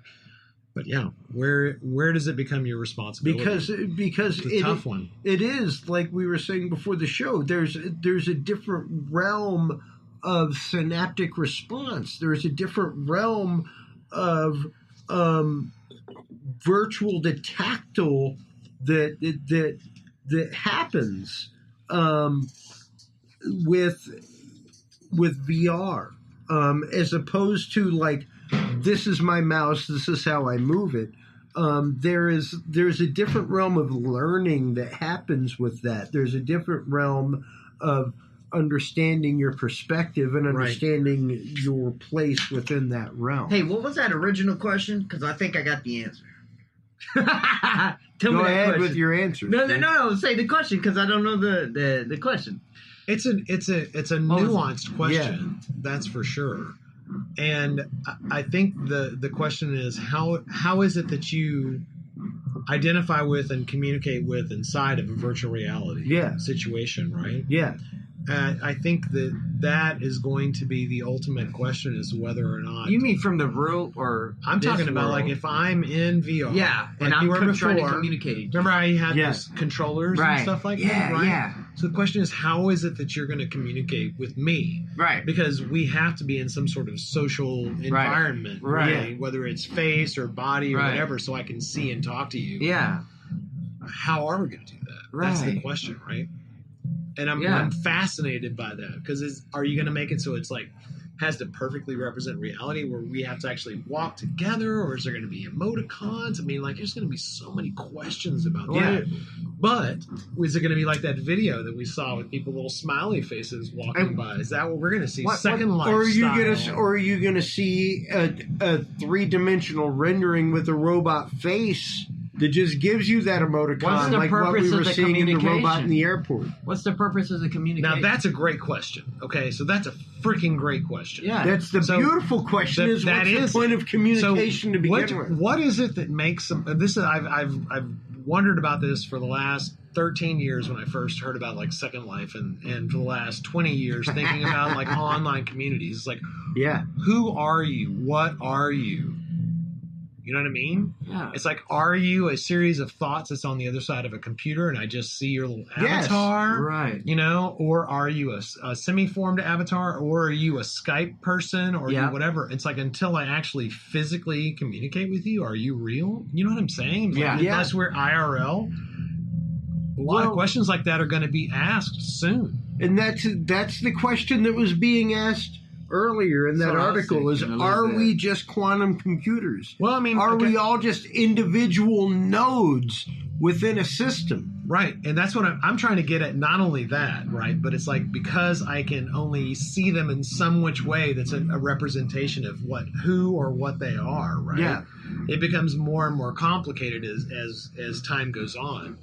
So like, I've had friends that they travel across the world to hang out with their people that they've been Discord groups with forever, for example, or their Warcraft groups. Yeah. They've never met each other ever. So they like fly to Vegas and all hang out or whatever. Finally hang out.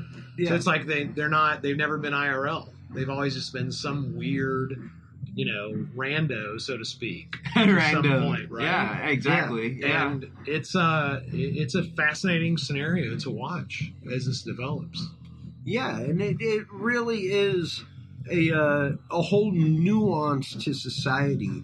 The concept of digital being, digital living, even the concept of cyber living and living a different avatar self within the cyber world.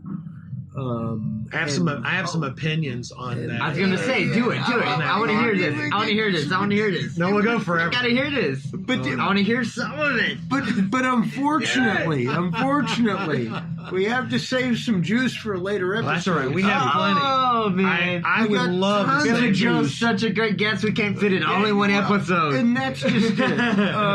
Even bringing it back full circle, talking about the depth in which people can learn from the digital world, the depth in which people can build new synaptic response, build new realms of understanding. We as people can build new realms of empathy and new realms of empathetic understanding, new realms of emotional understanding for those that have been human trafficked, for those who have been subject to things like that. Billy, tell them where they can go to download versions of Trapped. Sure, absolutely. So to download the Vive version of Trapped, and Vive is a room scale system created by HTC, you go to wearevr.com, which is VR.com.